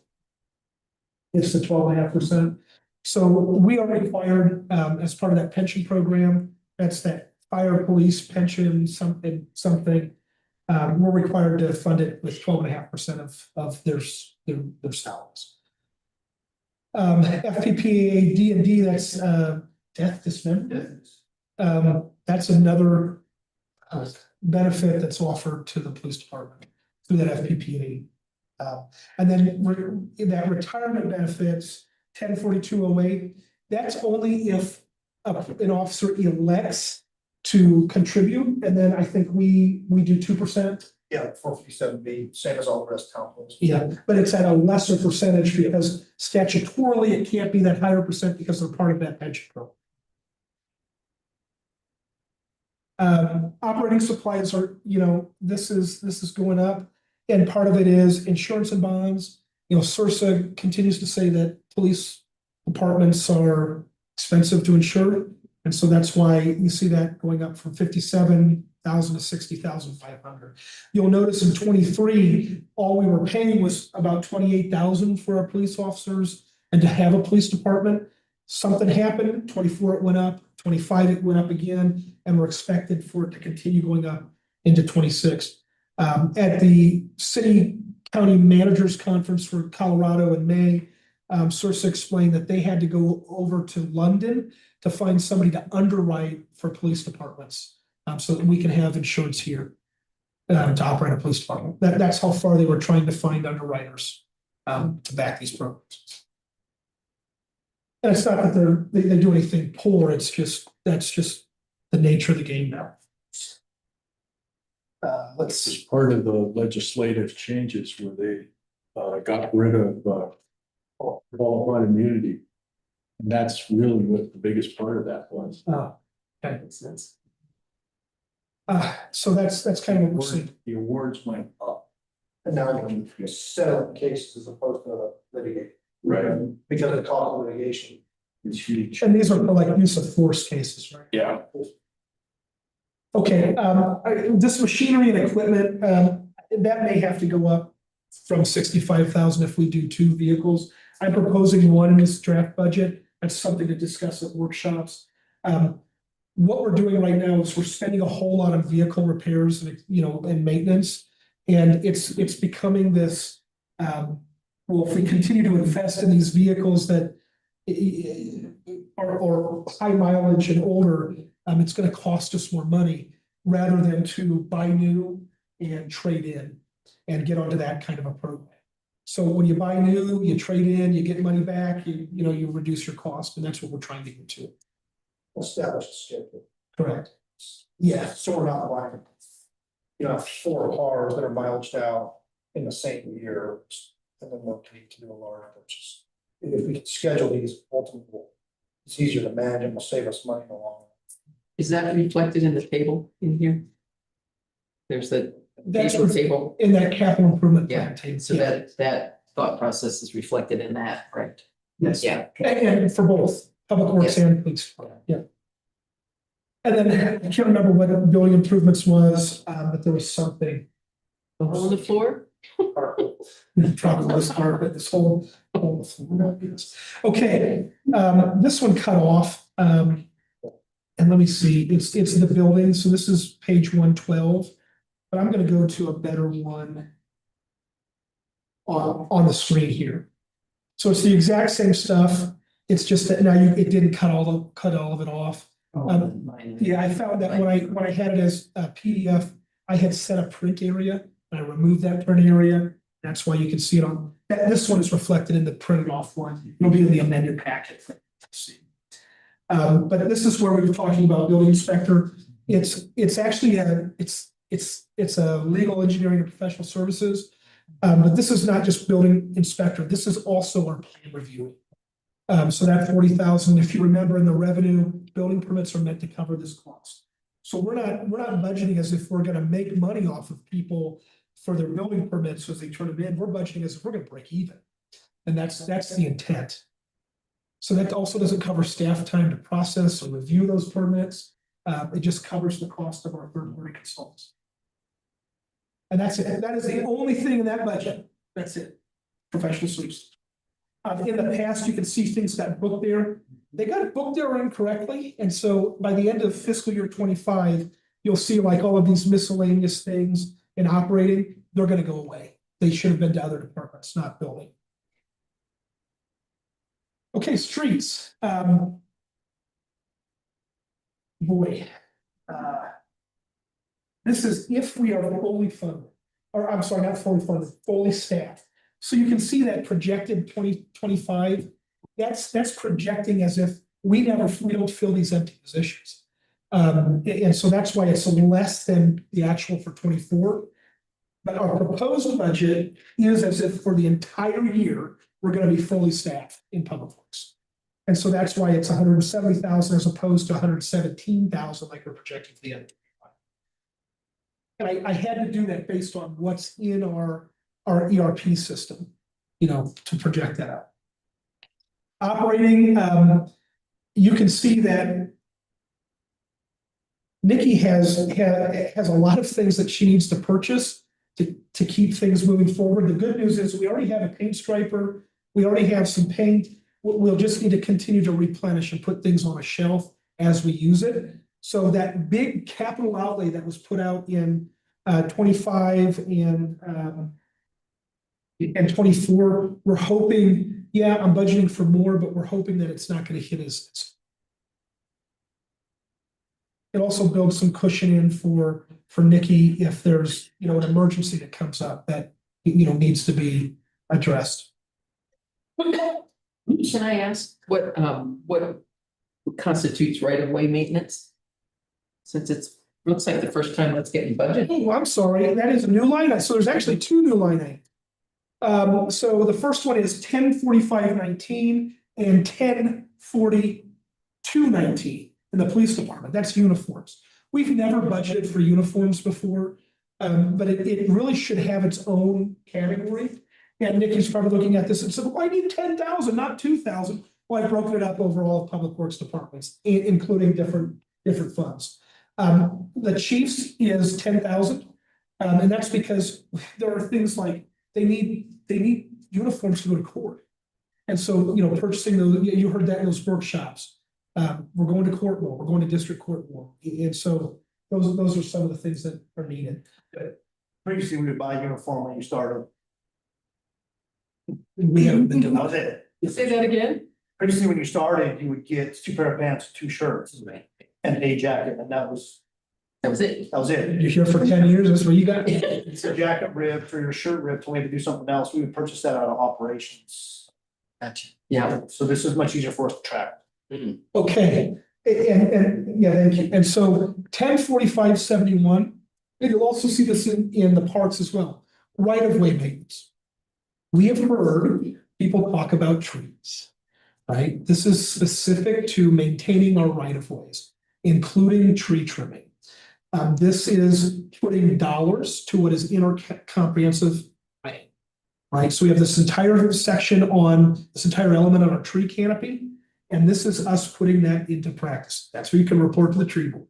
We're putting dollars to words.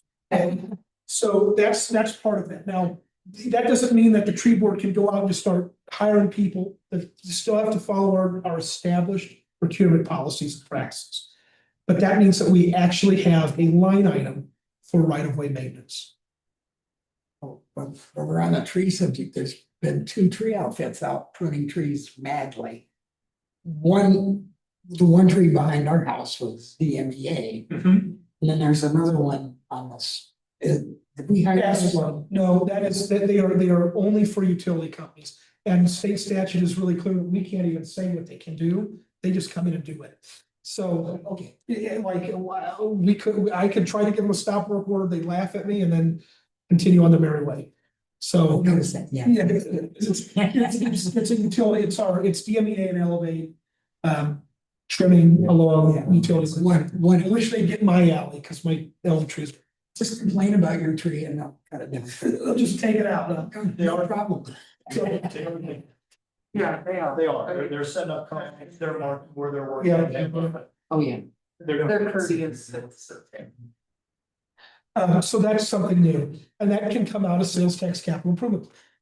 And then machinery and equipment, 10, 45, 74, 75,000. That's specific to streets. There were some vehicle replacements that needed to happen and some equipment purchases that need to happen as well.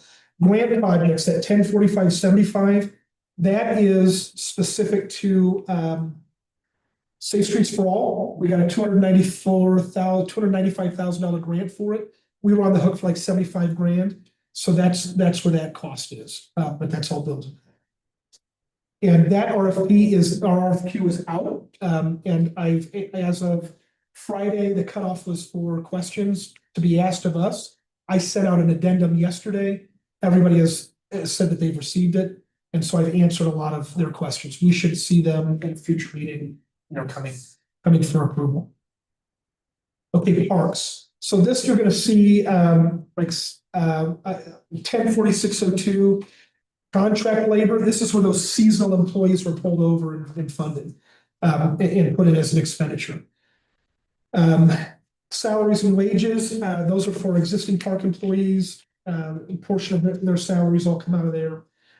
Operating, we are looking to continue investing in our parks with repairs and maintenance being 20,000. Hopefully, we don't have to keep hitting those kinds of things. We just hope that people stop vandalizing things. They really should help until they start vandalizing cameras. But that's what we're hoping, happens. Capital outlay in this one, you'll see again, right-of-way maintenance being funded at 20,000. So total for trees is 50,000 between streets and parks. And that doesn't mean it could be just trimming trees. It could be putting in a good sized caliper tree into the park. It could be planting new trees as well. It could also go towards landscaping along, what is that, where all the peonies are? North Fork, where it needs some help, right? They're nice, but we need to really make it look nicer. The minor statue is another area that, some of those things could come from. Machinery and equipment, that's, I think that's for like one new lawnmower. That's where that funding is from. The CIP also plans to pull from fund balance to fund these things. That's $20,000 for a lawnmower? It's a lawnmower and I think a portion of the cost for a new vehicle. So, but yes, I'll tell you some of these lawnmowers, because you don't use, you can't use like a residential lawnmower. We're talking like a grasshopper, Dixie chopper, where you're $10,000, $12,000 for something that can, take care of problems. Okay, this is something you don't have in your packets. This was what's on the table in front of you. This, well, you might have it in your laptop because I did send it yesterday as well. You guys might have it.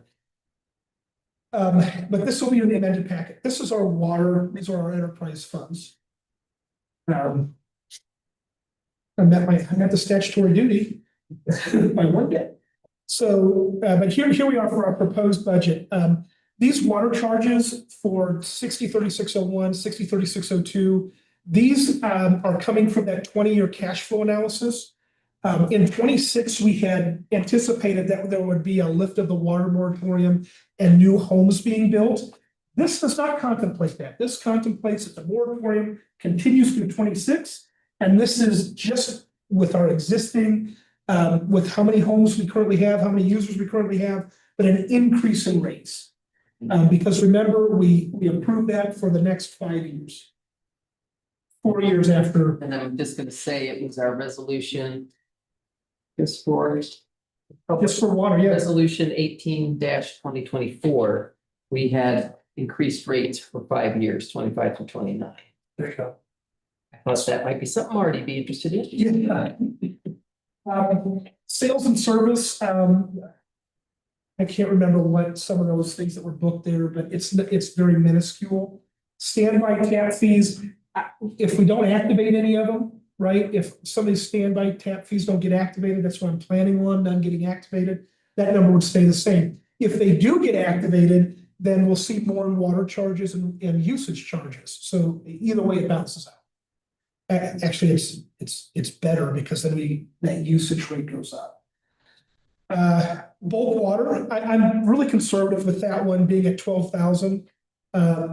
Knowing that it could be closer to 15, 20,000. And by the end of the year with Crawford down, we could see more bulk water being sold out of our current station for the end of this year.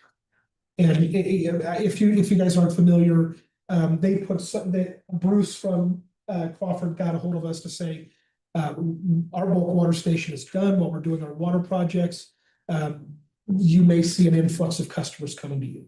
So I don't know if we've seen any yet. I don't know if the front has seen any yet, but I'm sure that could happen before the end of the year.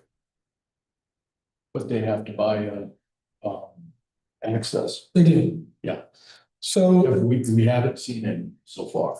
we haven't, we've seen two new accounts. Well, we're in our not a moratorium, but we're in our conservation at this point, so.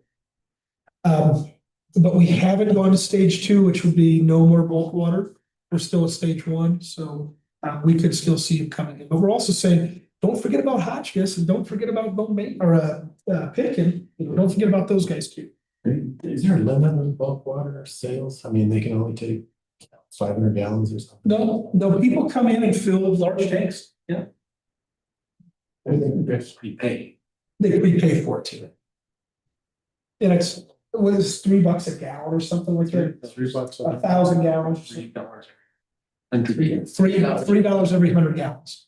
So it's much more than our current rate structure. Rents and miscellaneous revenue, these rents that you see for $1,000, that's our agreement with Lamborn Cattle Company. So that's the rotors. They pay us $500 twice a year. It's just an ongoing agreement that we have with them. Loan funds, you'll see that we're gonna take a lot of loan funds because Western Loop's gonna get started in 26. That's that 2 miles of pipe getting replaced. So we'll draw down from a lot of those loans. Should be a lot easier by that time. And then the Water Smart grant revenue is 250,000. That's another RFQ that is out currently, but it has been extended to November 13th. And it was extended because we're waiting on all of the consultants that are putting in proposals wanted to wait for the hydro study to be done, which we'll have presented on October 28th. So, and then what is the last one? Grant funds. That is made up of some. That is addition. That's our EAF grants. So those things that the energy impact assistance grants. It's about $1.97 million total. And we've drawn down 620,000 from that before. So that's kind of what's left. And that's saying I don't draw anything else down. What's that going toward? So 972,000 is some change is for the tank relining project, which we've been drawing down from. And then $1 million, we got the full $1 million. I think we're one of the only communities to get it. Was that full $1 million is going to the Western Loop, which will get started next year. So let's see. Personnel expenses, they're going up. That's saying that we're fully staffed, that our utility labor position gets filled, and we cover that cost goes through all of next year.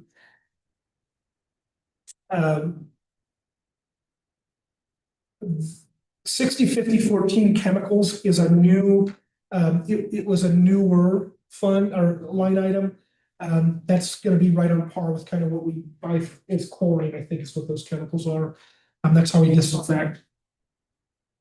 Let's see, 175, so we're continuing to budget a lot for designing and engineering services. 175,000 out of water for next year as well. I really hope we don't hit that, but most likely we will. So, because we do have, well, that's also our water attorney. So our water attorney comes out of their SGM, a portion of like the water tank relining comes out of it. No, it doesn't. It comes out of capital outlet. But all of our general engineering for water services comes out of there as well. That's from respec. Okay, We go on. And I make a motion to take a 10-minute break. Gladly. I'll second. All in favor? Aye. I'm sorry, it's dry again. So No. Oh, did you see? can I ask a question about how many employees have that make up that 1 point? So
moved. We're gonna go ahead and convene the. Thank you. All right, Stefan, pick up where you left off. Okay, 60-50-50, Water Power Authority loan. So you're gonna see that we budgeted $215,000 from there. That's so we can start paying off a 30-year loan, starting next year, even though we're not done with our project. We've already started paying it off this year, even though we're not done with our projects. Debt service, or I'm sorry, loan principal. So this is another consolidated loan that we're paying on. And so that's the principal payment we make twice a year. And then the next is the interest, which we make twice a year. So it's split in half. If we go into capital outlay, this is the stuff that's really matters to everyone in our community, in our extended community, because this is like our raw water metering. Capital outlay of $250,000 is in case Nikki needs to buy things and in case she needs to start replacing, water mains somewhere. If we need to start replacing valves at our water plant, buying meters, whatever she decides it's for, that's what it's for. Water tank relining, I feel like the lion's share of that cost is going to be after the first of the year, even though they're saying they're going to be done by December 17th. So that might change a little bit. Fingers crossed. The West Loop Improvement Project, that lion's share will definitely be in 26. Water Smart Grant, that's the second piece of our hydrogeological study, and that's helping us to prioritize which spring complexes we need to rejuvenate and or collection boxes we need to focus on and fix.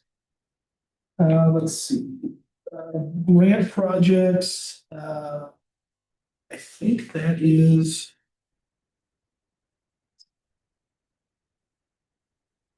Oh, didn't I send you guys notes too? Did I think I didn't send you my notes. No, but that would be great. I'll have to get back to you on what that one was. But typically on the right-hand side of this spreadsheet, you'll see I typically had notes. Well, I took them off of there and put them into one document. I thought I sent them to you and I apologize that I did. The $100,000 for machinery and equipment is again for trucks and vehicles, things that they need, which could include repair stuff on shelves. So That's building improvements, 100,000. that's what it is. Yeah, okay. Machinery and equipment was for trucks and things on shelves. Building improvements are for things at the water. And then a portion of this roof repair comes out of the water utility. Actually, I was gonna ask you about that. The other line item was 50,000 for the roof repair. Is that based on a estimate or? 60,000 is the roof repair. Okay, And that that was, like we got, yeah. we'd go like 2 years ago. So by the time next year, I'll have been 2 years. So we're budgeting to cover those costs. And then part of that could have also been for, if you're talking about my admin line item for building improvements, it could also be, we haven't fully fleshed this out yet, but a better stairway to access for the PD up to their evidence locker, which. It's funny. I'll see that on the tour. Yes, you will. Oh, it's dangerous. So, See why I didn't like going up. yeah. Oh, that's right, you haven't been up there yet. Yeah, you'll see why it matters. Okay, wastewater. So we are not proposing any rate increases for wastewater.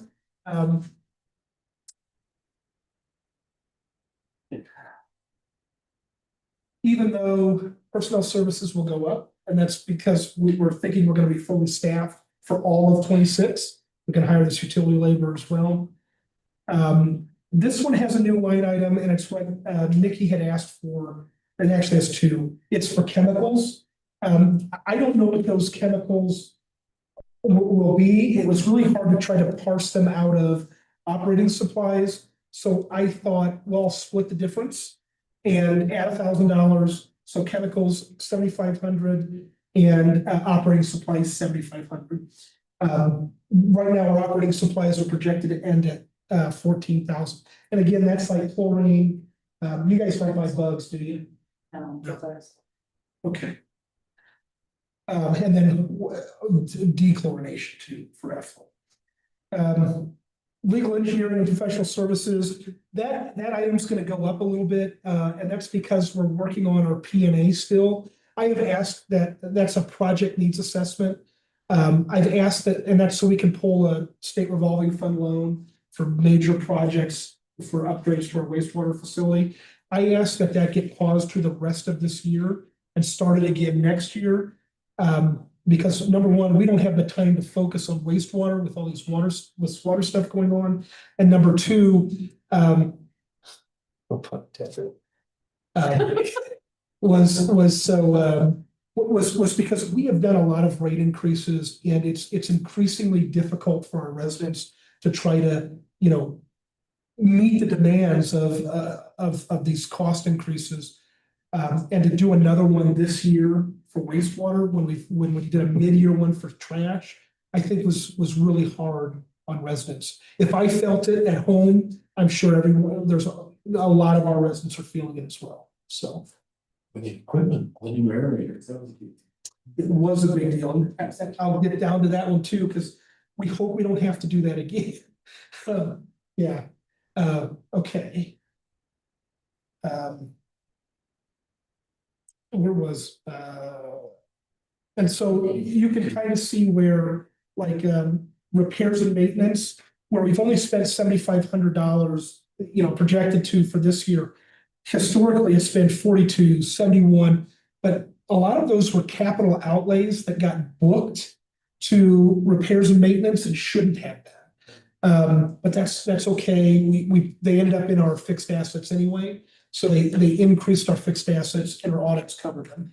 It's just easier when you split it out with a capital outlay for us to put them into our fixed assets. But we're budgeting for 25,000 in repairs and maintenance. That could be a sewer line repair, even though one sewer line repair could eat that cost and then some really quickly. Fees and permits, that's like our CDPHE renewal for effluent, or for NPDS permit. And I know I'm throwing a bunch of acronyms at you, I apologize. That NPDS is National Pollutant. That was your shtick, yeah. So that permit, and then CDPHE is the Colorado Department of Public Health and Environment. So let's see, data processing, again, that's for Cassell, that's our ERP program. And then that 70-51-51, that is principal and interest for a bond that we had that we then, I think we redid, or no, this was the rural development. So this was a rural development loan that we took out, low interest loan. We've still got several years to pay off. It seems like you put all that into the budget. You showed how many years we had left on each one of these in your budget. And I'll do that again in our narratives. Yeah, it's really helpful. We also did that in our audit as well. Machinery and equipment, we've budgeted for 15,000. I don't know what you're gonna get for 15,000 or something. I think that goes towards a truck. No, that pontoon will probably, if we wanted to pull from reserve or fund balance, we probably could. But to get a new pontoon that could handle one of those aerators with a winch, you're talking not like your party barge. It's something a little more weighted on the back. So when you pull on that winch, you don't sink. And they go from like $50,000 to $70,000. And that's not with the, The telehandler where it goes out and pick up. We'll subscribe it to where we can. Pick up. Well, cheaper. Yeah, we just need a little like flat bottom boat. You get there and jump on the air. Do maintenance. Okay, and those are cheaper. Yeah. Okay, and that gives us a net income of $500. And that's no rate increases through 26. And then you can see like what I've done with all of these enterprise funds. There's a fund balance starting, and then a projected fund balance ending. So we still have money in the bank, so to speak. Sanitation, this is one where, even though we did this mid-year this mid-year increase, we're still probably going to be pulling from fund balance at the end of 25. Part of that is due to needing serious repairs on our garbage truck to keep it in operation. Nikki and I today actually called about our yard waste program, and the place in Orchard City is really interested. We are setting up a meeting with them. This was after our meeting. They were chomping at the bit, so they're gonna set up a program with us for yard waste where they bring us a roll-off and they empty every 2 weeks. So we don't have to go to Austin to dump yard waste. So, oh, that's the Austin one, the Doe Spoon Road. They'll do that. They will. That'd be And great. it was really exciting to hear. They like that we're already using compostable paper bags, because that's what they require. So, yeah, it was really I was really pleased to hear that they really want to start working with municipalities, because they really haven't been. So they're looking to work with us. It was really a good conversation, more coming. But that's all relative to what we're doing in our sanitation enterprise fund. You can see that salaries, personal services remains about the same. It's not quite $10,000 more projected for 26. Even though our revenue is projected to be $40,000 more for 26. Where you're really gonna see stuff is in our operating expenses. We had a huge jump in landfill fees that we're gonna continue to see moving forward. And they're doing statements now, which is really good for helping, it helped me project that end of year and then next year. Instead of, it used to be, you got the slip, carbon copy slip, and that's what we budgeted off of. Now they're sending us a statement for how many times we go in a month. It's really helpful. That's probably due to the manager. Barbasona. Do you have an estimate of how the yard debris program will affect your tipping fees? I don't yet. So unless what we see is that this yard waste, when it sits out and it gets wet, we're paying for that weight. And so by putting it into this roll off where it's, when we get a better price from them, we'll know more. But I'm assuming it's going to be less than if we were to take it up to the landfill every time. But it's still going to be a cost. Yeah, so it might be just a trade-off. Yeah. But at least it won't be going to a landfill, right? And that, The I other think thing that's, is fuel cost and personnel Right. cost Right. goes down. And I think that's a big deal. that is big. And then it's the volume, because at times the yard waste volume is half or more. Plus. Mhm. Yeah. Depending on the time of year. Yeah, in the fall, especially when people throw away the leaves. Yeah. I wish they really wouldn't, because that adds so much. And a trip to the dump, it's what, 3 hours? Figure 2.5 to 3 hours? Yeah. Yeah. Depending on how busy. And then the other crew has to go somewhere else and do something. Yeah. So it's really an awkward thing to do. Yeah. And it also is eating us a lot. It is, and I'll tell you this as well. So getting us into this yard waste program also meets provisions of our comprehensive plan, where we've talked about doing some sort of, compost program. What they also said they could do is, if we have a big cleanup, like a spring cleanup, where everybody's trimming trees and bushes and hedges, they can bring a chipper here and we can chip and start getting our own mulch. That we can start putting in parks, things like that. So You gotta start training people not to put the dog waste in with the yard. Yes. that's a big one. Yeah. So, And then now. one more thing is, we should give a discount for additional cans. And that's something that probably you want to look at next year, that you don't give them a discount for an extra can. If you've got 7 cans, you pay the same thing as the 1 can. And For yard debris? No, for waste. Okay. And we do have some people that have as many as 7 cans. So in some of those, like, we should start talking about going to a dumpster. And that brings me to my capital outlay, if you guys will let me for this one. The capital outlay for this one, projected in 26, 80, 52, 70, $50,000. So what I'm looking to do is buy standardized garbage cans. So if you have this smaller, if you take that single can rate, we provide the can and it's 35 gallons. And that's all that person gets. If we find that there's trash outside of it, then we can bill additional for that additional trash. The next can size will be 95 gallons. That's for anybody that has regular service, not that lesser service. And that, that can is, if it fits, it dumps, right? We fixed the trash truck this year so it can take those, which would also reduce our labor on the back of the truck. So with those standardized cans, that's what we're looking to do, is get this standard can, rolled out, and to every resident based on the level of service that they currently have. Then you don't have to have a sticker. You don't have to have, you still would have to have a sticker for bulk trash, but not for individual cans. Then if a trash can lid blows away, it's not us, right? It's because that seems to be a lot of our issue.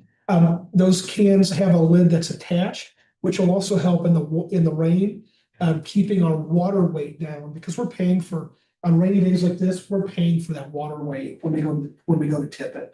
But that's really one of those programs that I think will help everyone from the front office to the field. And they'll have serial numbers as well that we can attach to different accounts. But that's what we're trying to budget for is for getting that can program rolled out. Now, people would ask, well, what do you do with the cans you already have? Guess what? You don't have to go get a paper bag. You can use those cans for your yard waste. As long as that's all that's in there is yard waste. So if people have bought cans, they can keep those cans for yard waste. Oh. So, because that's what our code currently says. Okay, machinery and equipment, that's in case we have to invest more in our trash truck. Moving forward, probably in 27, you will see that we're gonna ask possibly to offload that trash truck and then get into a lease purchase for a new trash truck. Instead of trying to outlay, several $100,000, we would break it up over several years to make that purchase. It's a new trash truck costs $1 million. No, probably, some of the really cool ones with remote control, and you only need one person, they're probably about $450.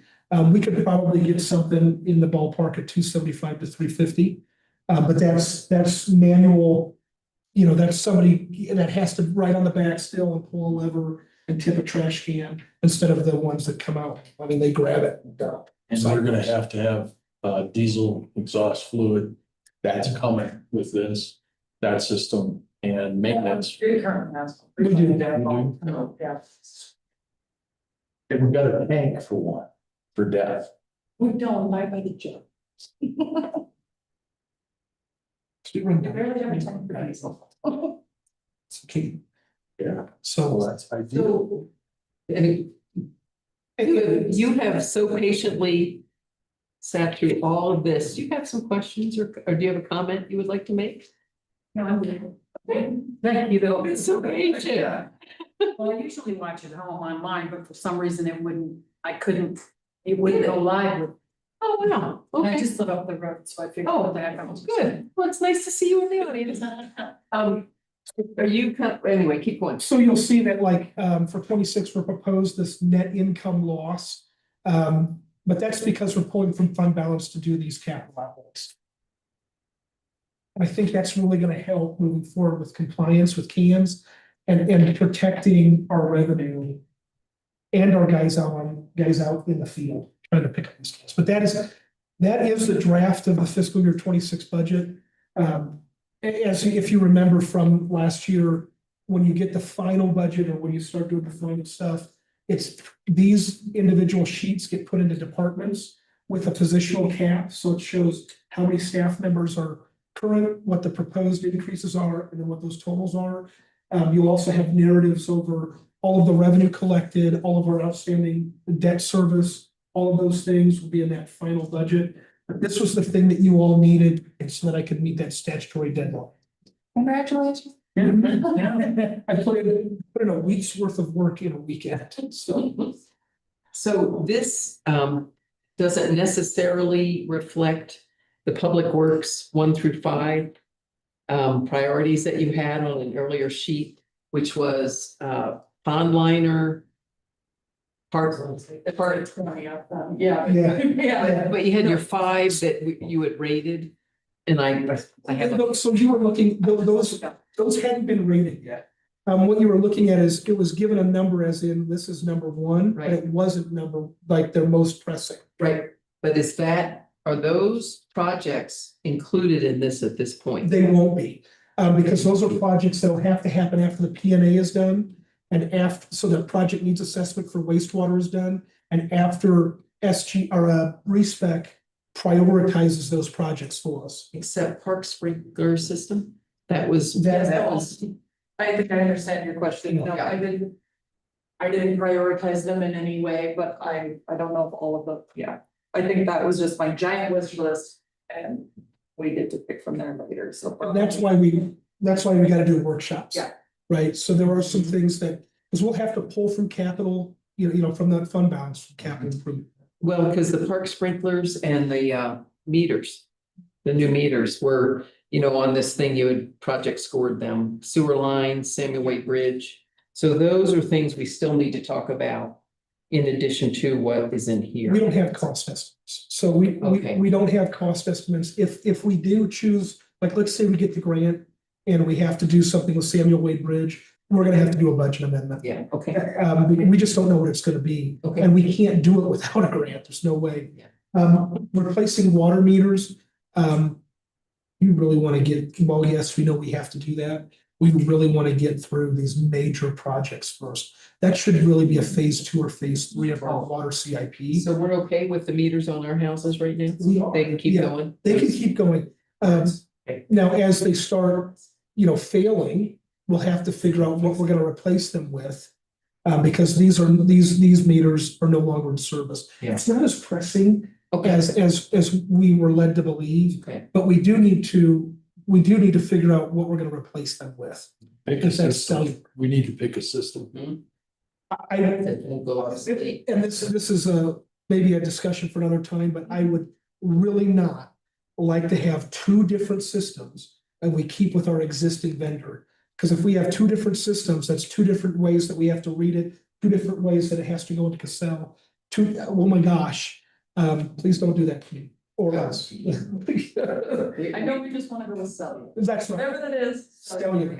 But that is not something that is gonna have to get worked into this budget. Okay, No, it really should be as they come in, we might get different types of meters from Badger Beacon to try before we make that final decision.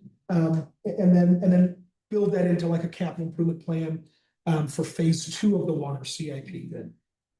so do you feel like our next meeting on the 28th can be, how much more discussion do we need on the budget? Do we need another workshop in addition to the one we just scheduled for November 10th? That's really up to you guys. What I'll do after this is we'll meet in our department head, meeting and really start focusing on the things that we can, we can ask more for, like in the capital outlay sections, to make sure that I haven't missed any of their really big pressing priorities, like irrigation at the park, right? I think I missed that one.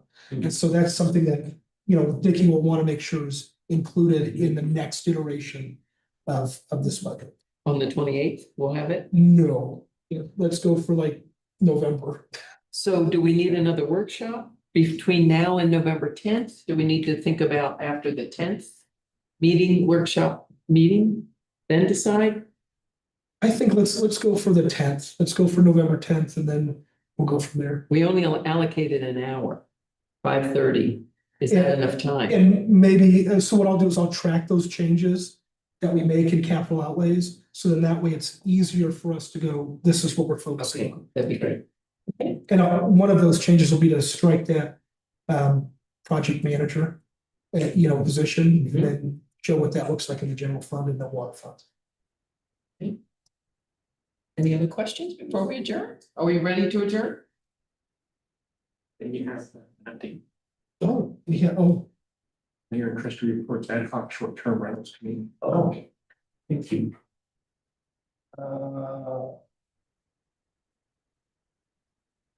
Is that me? Guess it is. Well, it could be you too. Okay, so we have paused the ad hoc short-term rentals committee. And this was just a brief update, until, Mayor Pro Tem Schwartz can come back. We haven't met and, did we extend the moratorium? Yes. We did extend it, so we're okay for the next several months. I forgot about that. It was supposed to be- I think 6 months, 6 months. Yeah.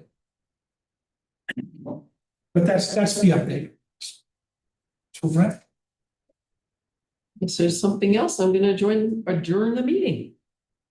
Hey, this meeting is adjourned. Thank you, everyone.